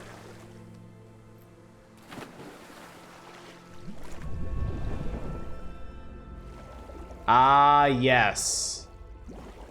Oh, wow. Yeah. Big yes. Big time yes. This is really cool.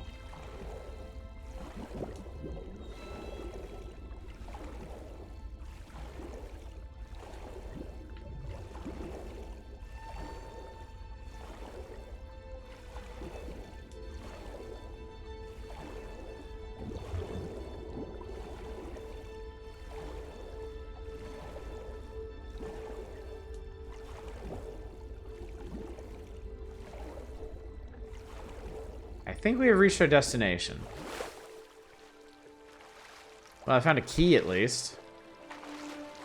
Still folding myself in cringe as shit ass open up a Department of Government Efficiency or Doge. Yeah.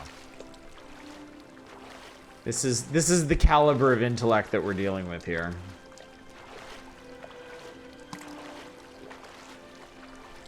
This is literally the best they could do.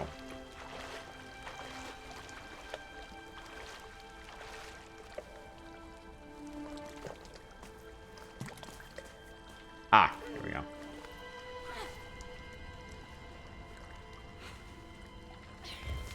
Oh.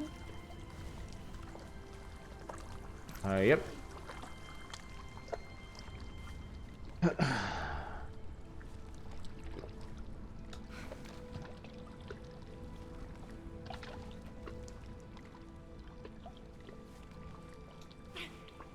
Yes, good, excellent.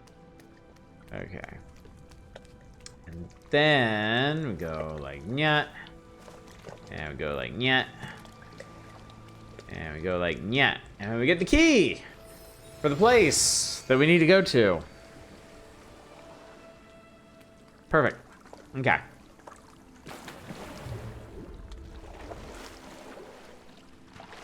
All right, here we go.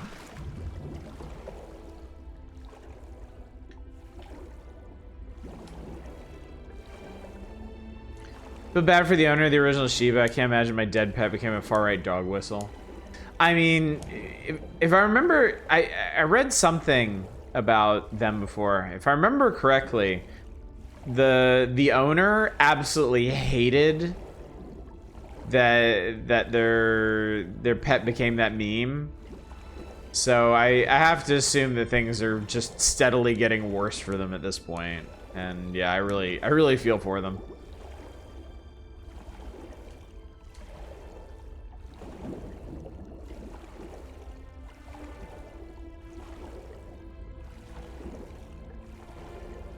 Oh, fuck. Oh, shit. Oh, crap.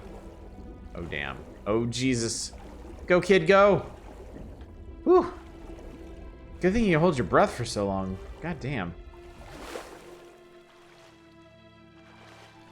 That's right. Mom reminds me, my mom apparently heard somewhere they might decide to start paying Social Security in Bitcoin. I mean, that seems like a sufficiently stupid idea. Grocery store has Marchon ramen on sale for 7 cents each. Nice. No, there's two. God damn it, there's 2 keys. God damn it, there's 2 keys.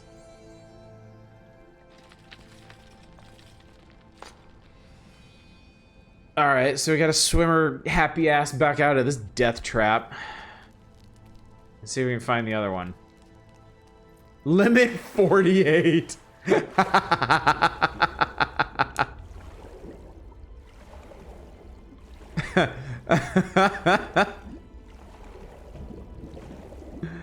Oh my god. This is getting out of hand. Now there's 2 of them.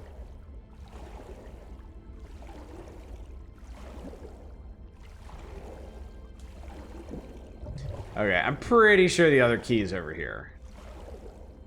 This looks like the kind of place that you would secret a second key.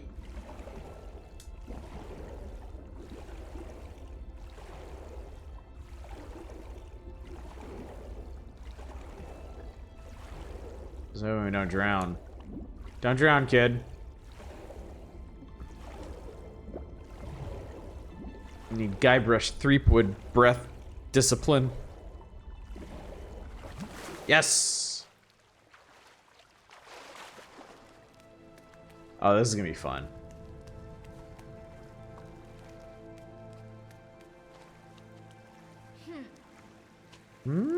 Actually.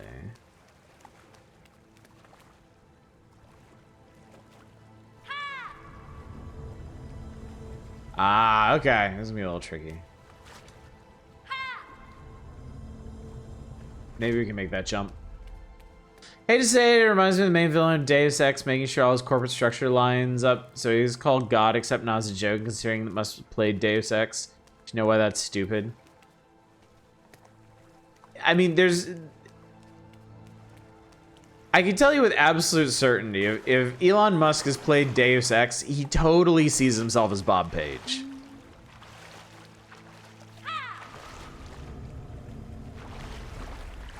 And he sees that as a good thing.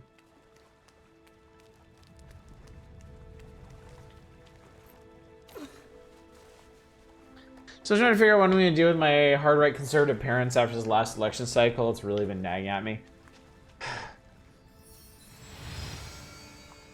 I wish I could help Chaos. I wish I had something helpful or insightful to say, but like, I am incredibly lucky that my parents and I are just right on the same page with all of this. I can't imagine what it's like to have loved ones who buy into this shit. Like, that has to be genuinely painful. And I'm very sorry. You and anyone else out there that has to deal with that has to deal with that.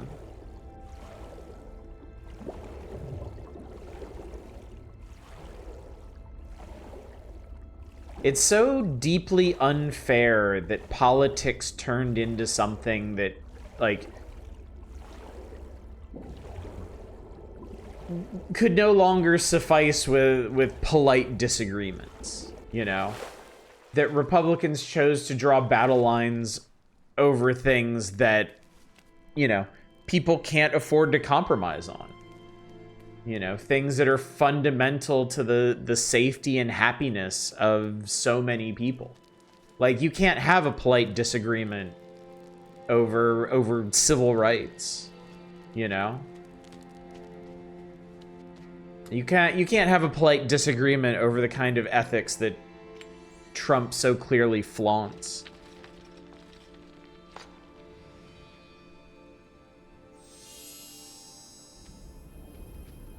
And it shouldn't be that way, but we didn't have a choice in the matter.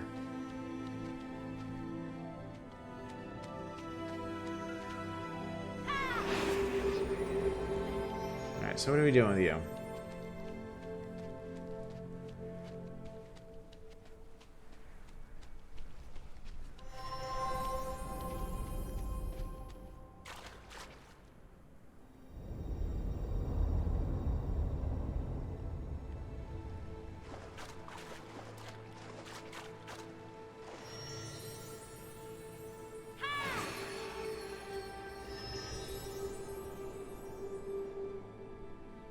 Oh, we're gonna have to hit all these. Okay, okay, okay.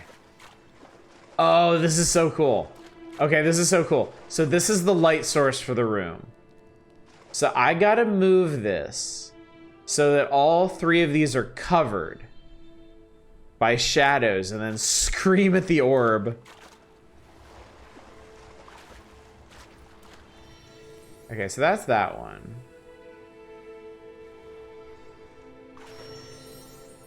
Okay, but that's not any of those. Hang on, where in this room?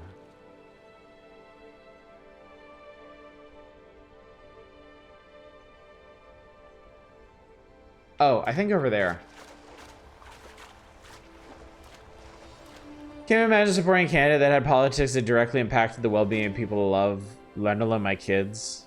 Problem is they do not see it like that no matter how hard I try to explain it to them. Yeah.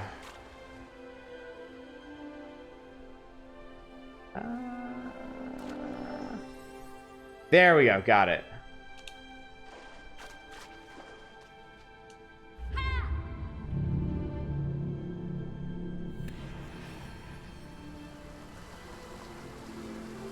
That's why I needed you to cover that, Shadows.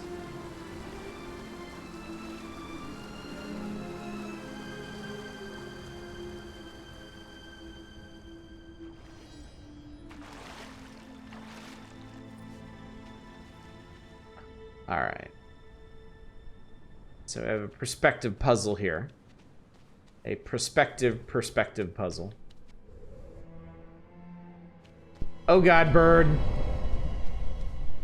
God damn it, bird. Oh, wait a minute. This is,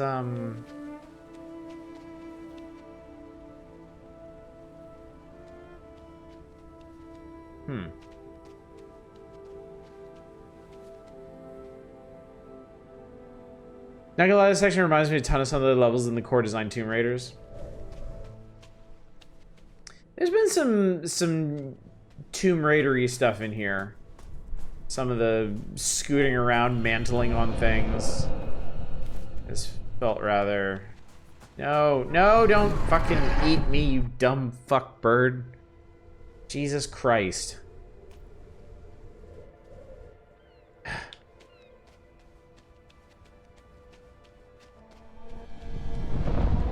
Okay, there is just no cover out here anywhere. And I can't squeeze in that little hole, so...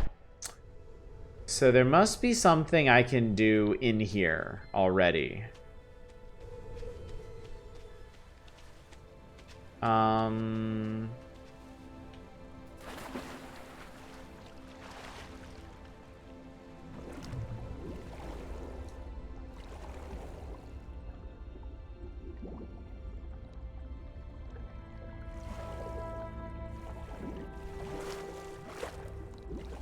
I mean, I know where there is a block.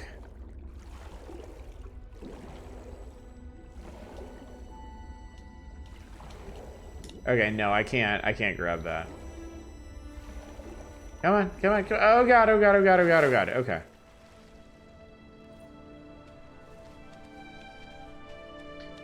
I mean, maybe I'm just supposed to start with this. I thought I needed a block before I did this, but perhaps not.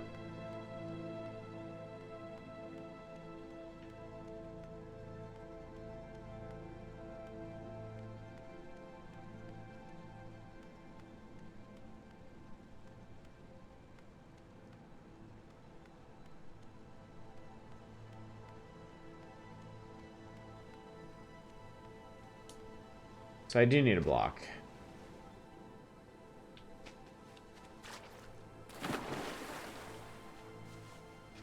But where do you expect me to obtain a block? Video game. You're so damn smart.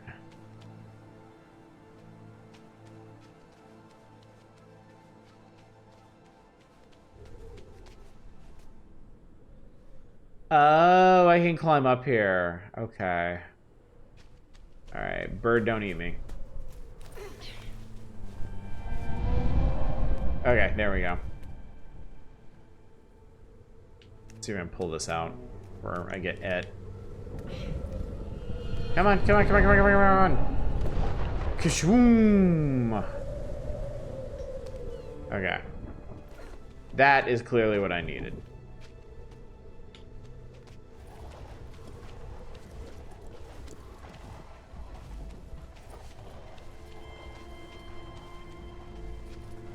Oh, I get what we're gonna do. We're gonna merge these two. We're gonna merge the wall light into the block.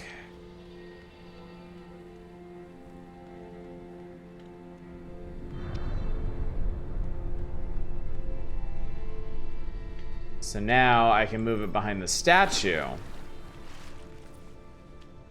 And put that in... Put the switch in shade. like so. And then I can scream at you. And flood this place even worse. Perfect. Victory, I guess.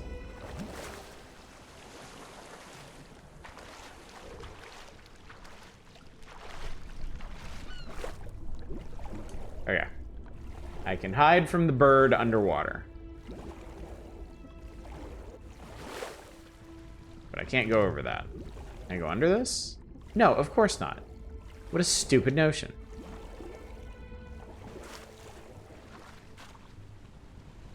I know. Shut up. Shut up. Shut up. Shut up. Yep. Okay. We gotta pop this one.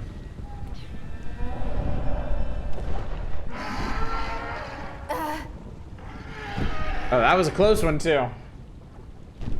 Alright, can you please fry his ass? God, that still wasn't enough. Alright, there is a third tower.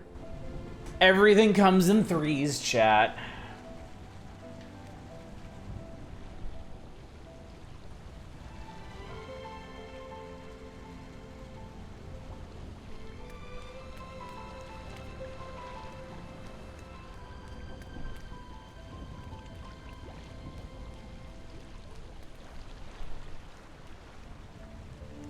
Alright, we want to go this way.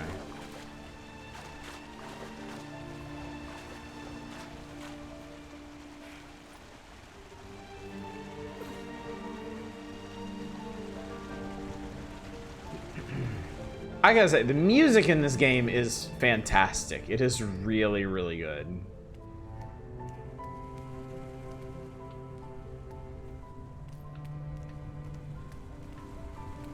What was that? This is another history viewfinder thingy thing.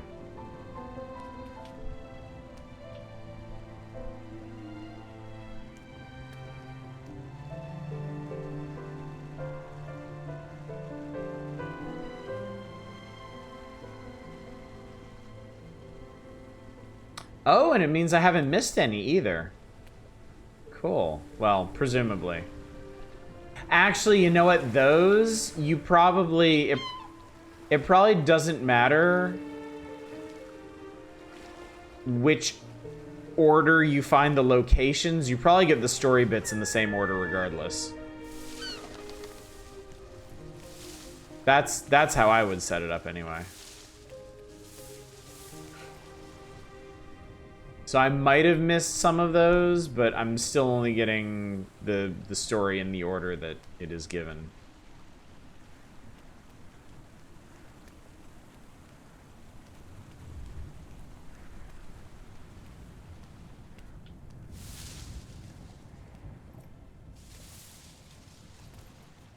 Alright, that was probably the only thing hidden out here. Alright, so... yeah, we got that storm thing, we got this storm thing, now we need to get over that storm thing. Alright, is this...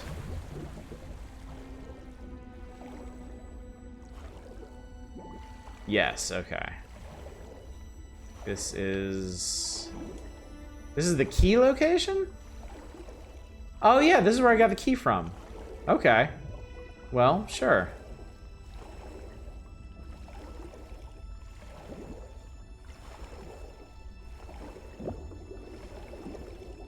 The swimming controls are pretty nice.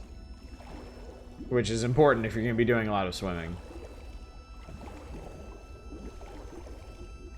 I believe we need to go into this weirdly direction.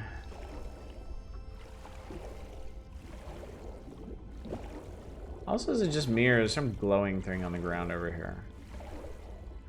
No, it's just another air bubble.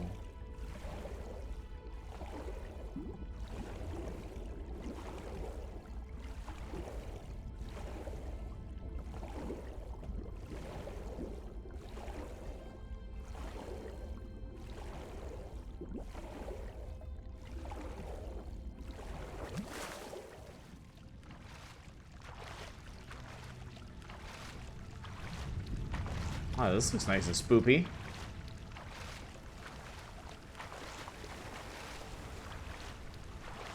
Well, hello, friendos. How we doing today? Don't mind me. Don't mind me. I'm just visiting. Just passing through. No cause for alarm.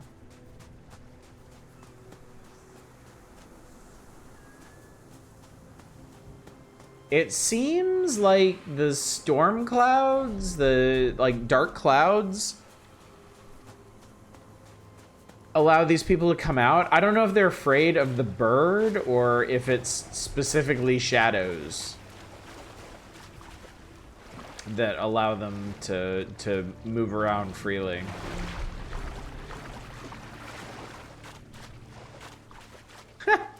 I love the animations for when he's getting in and out of the water. Those high steps. That's pretty funny. What's here? Okay, there's a whole cave system under there, which we're probably gonna have to go into. Because I think this, yeah, this dead ends. Yep, more swimming.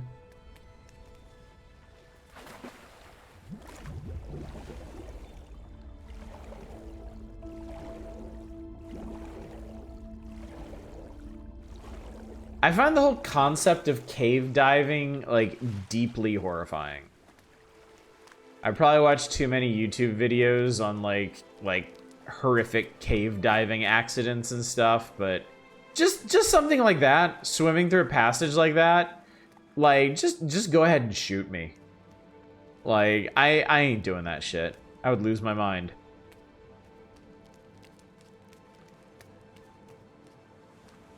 Same, actually, yeah. I've come to realize I think I can actually... It's not debilitating. It's not something that actually comes up all that often, but I think I do have a degree of claustrophobia. And I think being in an underwater cave would absolutely 100% set that off. Here I am playing Subnautica. Fortunately, I didn't really internalize the experience of Subnautica that much. I just tended to stick with enjoying the exploration and crafting and all that. Is that where you're afraid of Santa?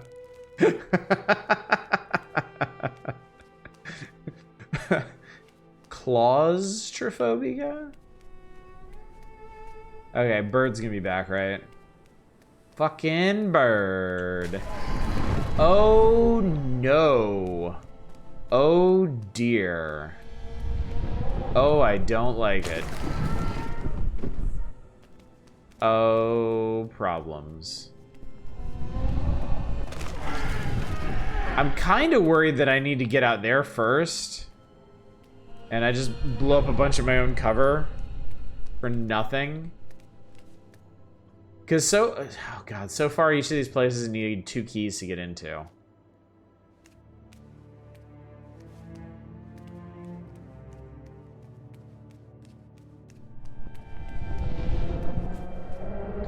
Neither am I. I think that's why I like Subnautica. It doesn't freak me out the ways I would have expected. Imagine Christmas themed Factorio, like we have to make a smooth gift production line and make sure they get organized as nice or naughty correctly. That sounds like fun. That sounds really, really cool.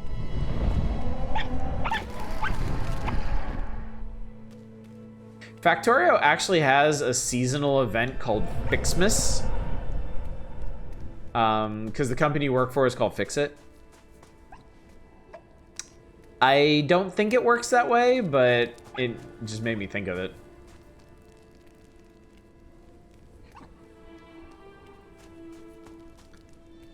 Alright, what up, boyo?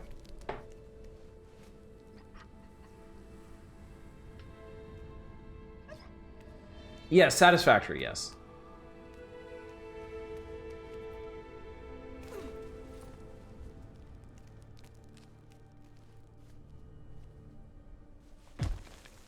Oh, my lord, are you for real?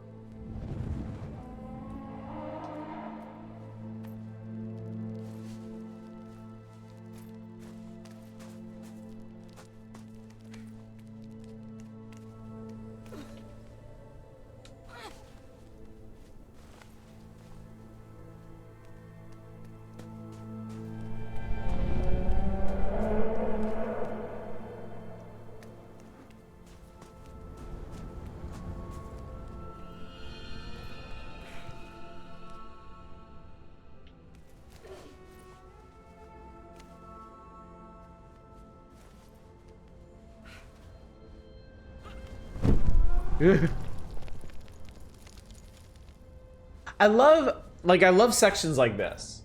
I love how detailed the mantling is.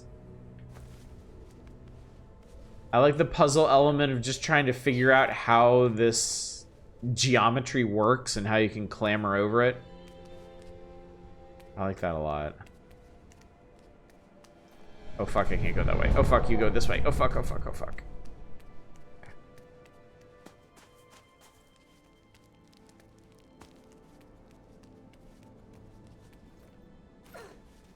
Yep.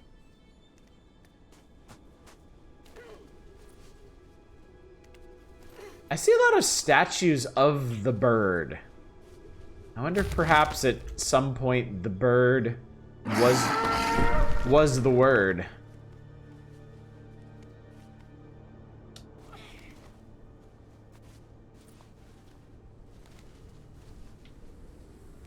It makes you want to put more time into it. What, you mean Satisfactory? I mean, I can't recommend it enough. I love that game. So deeply and utterly and completely, I love it. Oh, RiME. Man, fuck RiME. Play Satisfactory.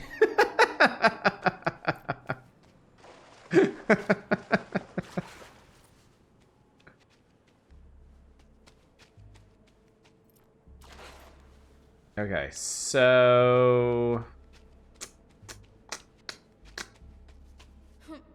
Oh, I can't get up there.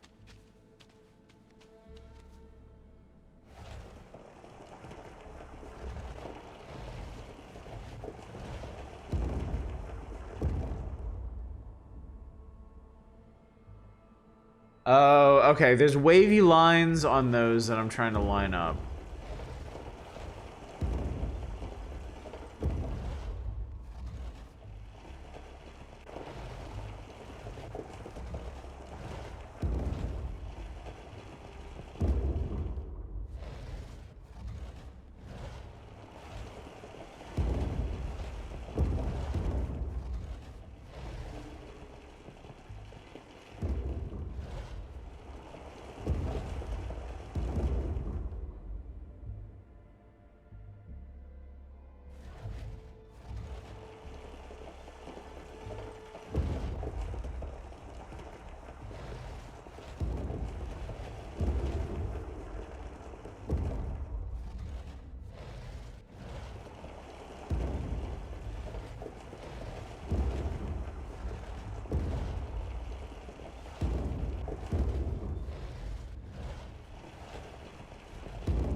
Damn it.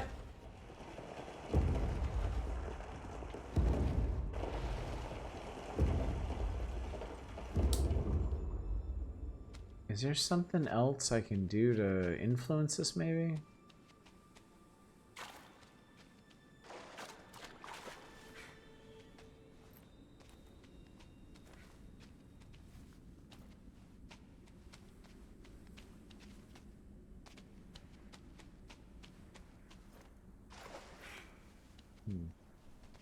And should I find a way to get my cat to consistently eat his dinner? Chicken flavor baby food is cat safe. Oh, nice.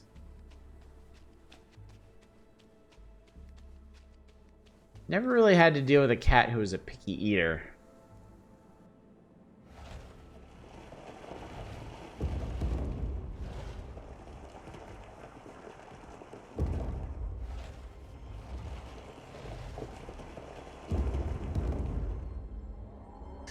So I need to have all of these covered except for the second one from the left.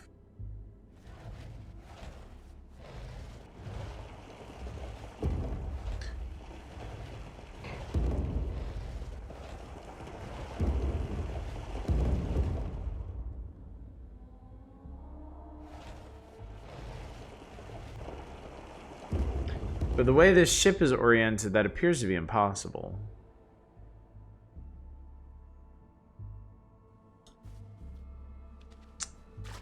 so maybe I am overthinking this. Maybe I need to get up here first. And then go around here and then scream at that guy. Oh my god, fuck.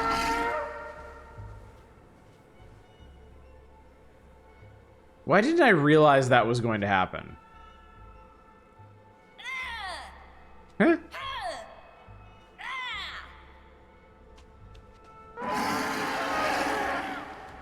Okay, so he doesn't kill us, but he screams us off the platform.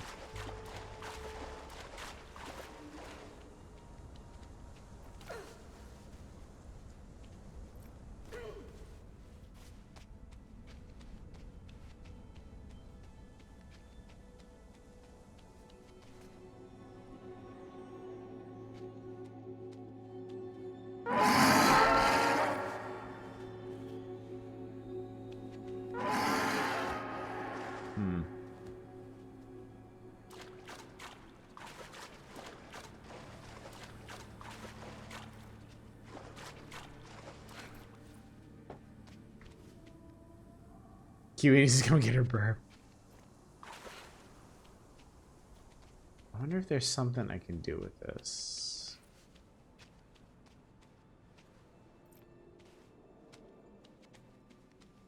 No, that doesn't even reach over there.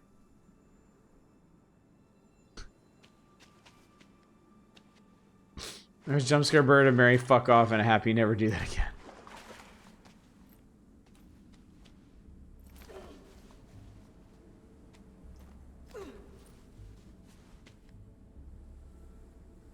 If I could hang over the edge of this ledge, that would be ideal. Can I?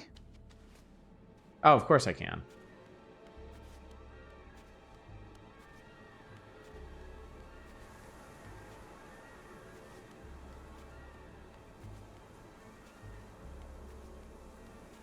I mean, he is watching this, but apparently it's not suspicious enough to rate a scream, so...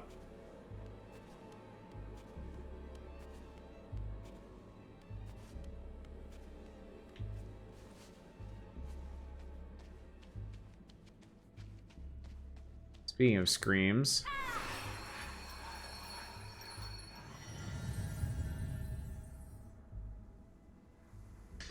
Okay. Aha. Aha. Perfect. That's all I needed. That was all I needed, Buster.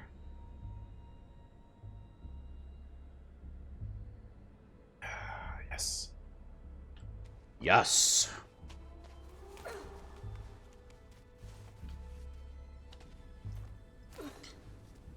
I feel we may be about done with this dumb fucking bird.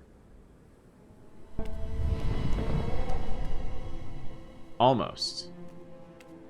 Little bit more.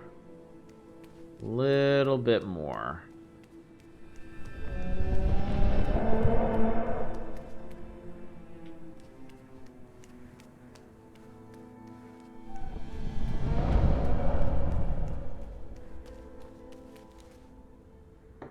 Now that is a scary boat. I don't want that boat doing that to me.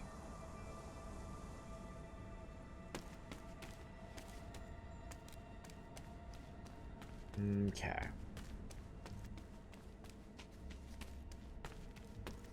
Am I gonna get burbed in here?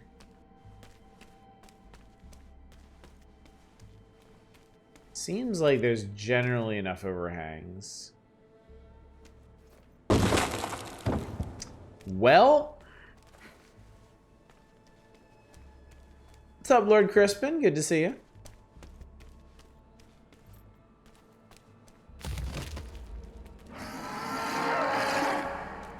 Burb.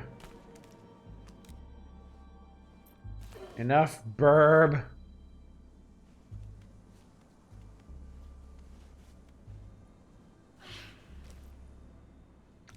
Yep. Oh, Christ. Ah. Convenient netting. It's even yellow, chat.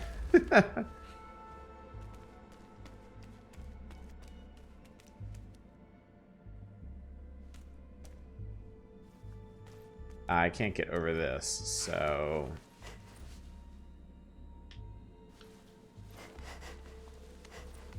How do we do this?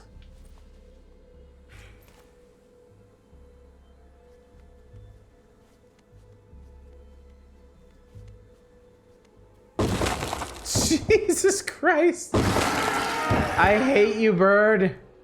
Although you did kind of help me out in this situation. Prepare to suffer terribly. I am the Stormbringer.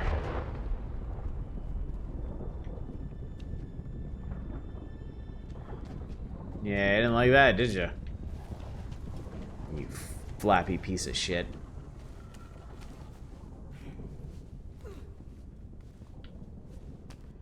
You played Flappy Bird, now get ready for Flappy Fuck.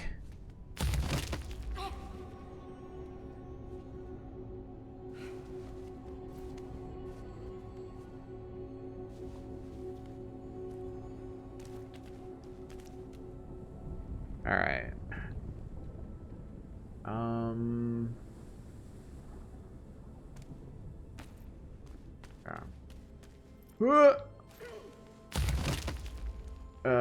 Alright. So you're about to quote the Alone in the Dark reboot and yell, I am the Lightbringer, I'm the fucking universe. Game has some truly amazing quotes in it.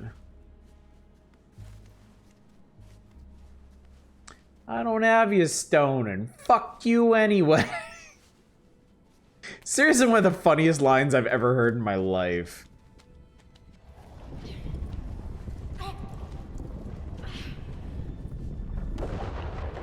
Boom. Alright, fry this motherfucker. Please. Cook his ass. Oh my god. Oh wait, the shadow people are gathering at his nest. Did you see that?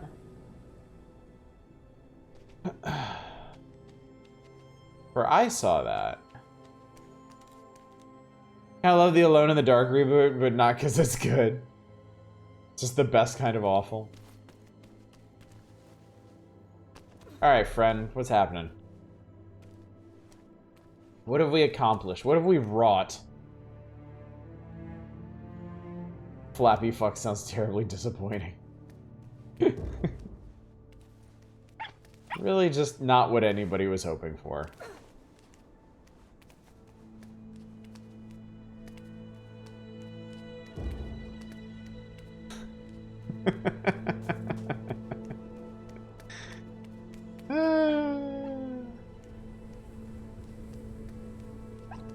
Yeah, it's okay. Guys, it's okay. I fixed it. I fixed everything.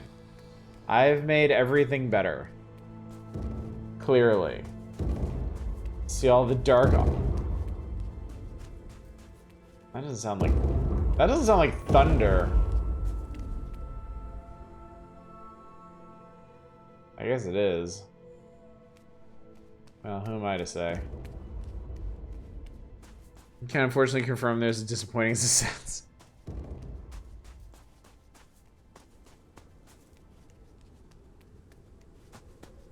Alright, anyway.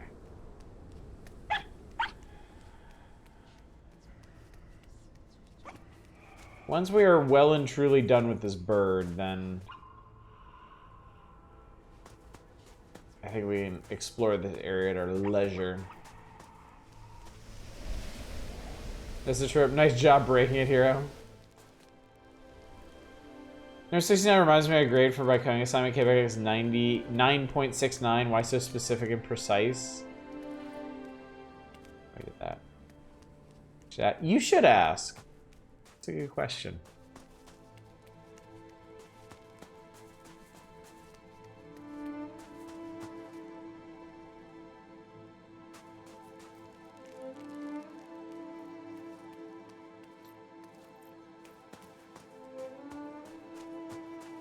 I mean, I know how this works. I scream and you all explode. It's a token thingy.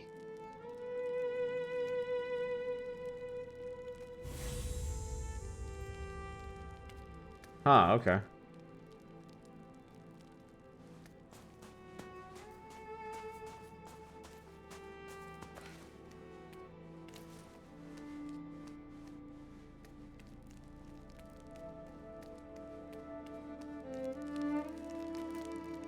Oh, shit. Okay. Scooted a bit too far there. Got out a little ahead of myself. Wait. What?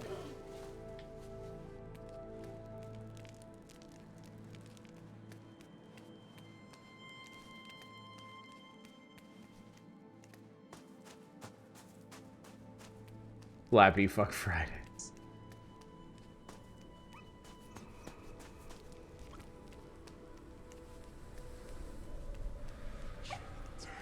What up, Shadow Bros? We having a good time tonight? We're feeling good?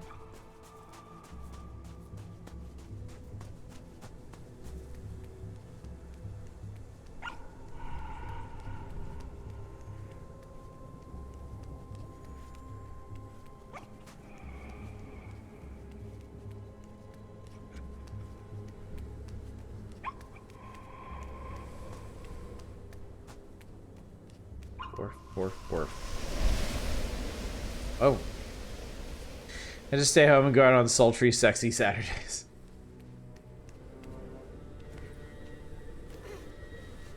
Oh, that we would all be so lucky.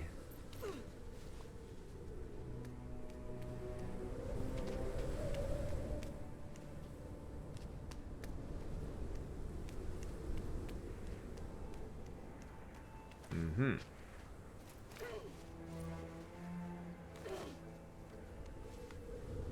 Sure was nice of somebody to mark up all these edges for us.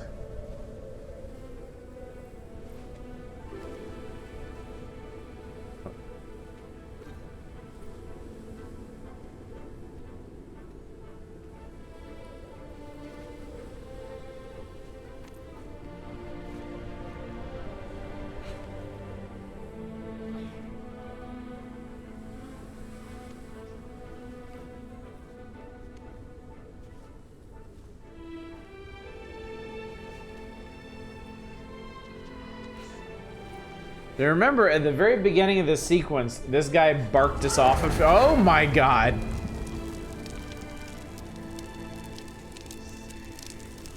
More like fried fuck Fridays. Jesus. Yes, time ball retrieved. Y'all might want to get out of the way. Y'all really might want to get out— yeah, wait, what?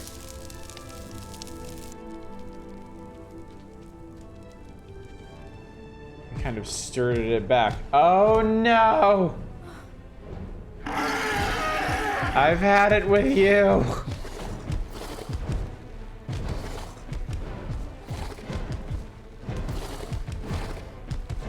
I have absolutely had enough of you. Great, bye. Flappy fuck Fridays sound affordable for some reason.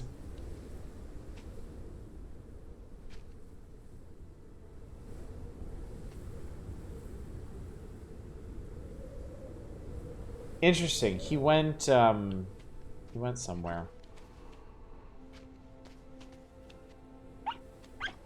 I know, dog. Is there a way to get back up here if I go down there? It doesn't look like there is.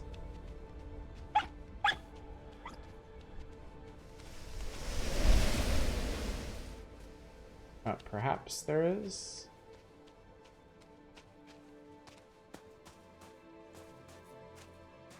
No, this just goes back in here.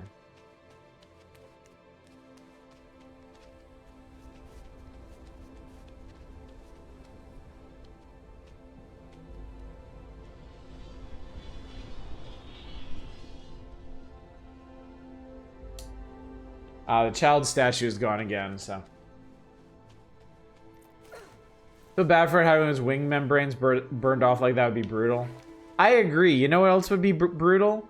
being grabbed and eaten by that thing. So, can't feel too bad about this, frankly.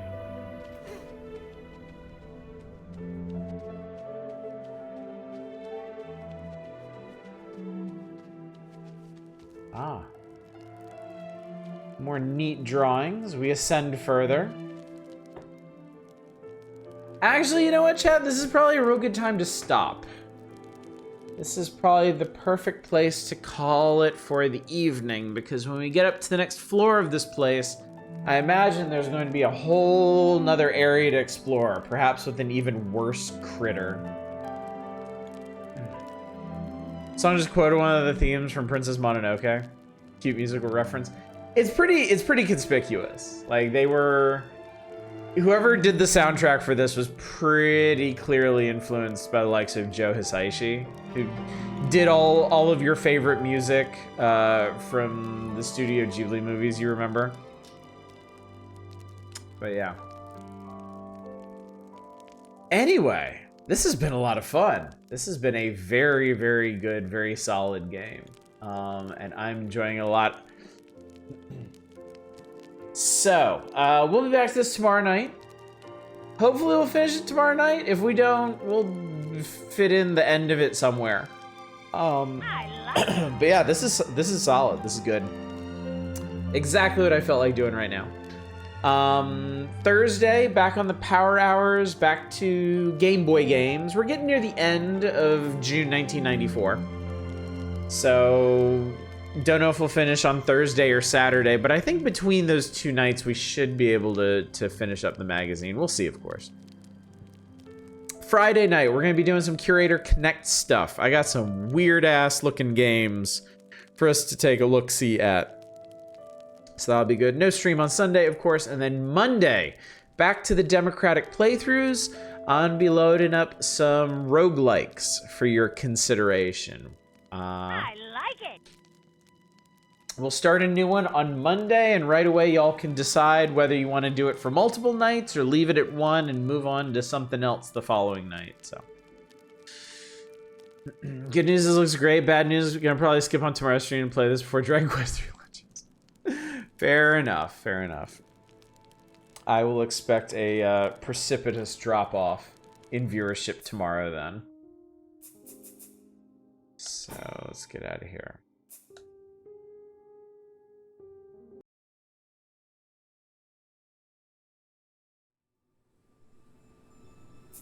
Oh look, it remembers where we are. How nice of it. Alright, gang, let's go find somebody to raid, shall we? Let's find someone to pass on a fine raid to.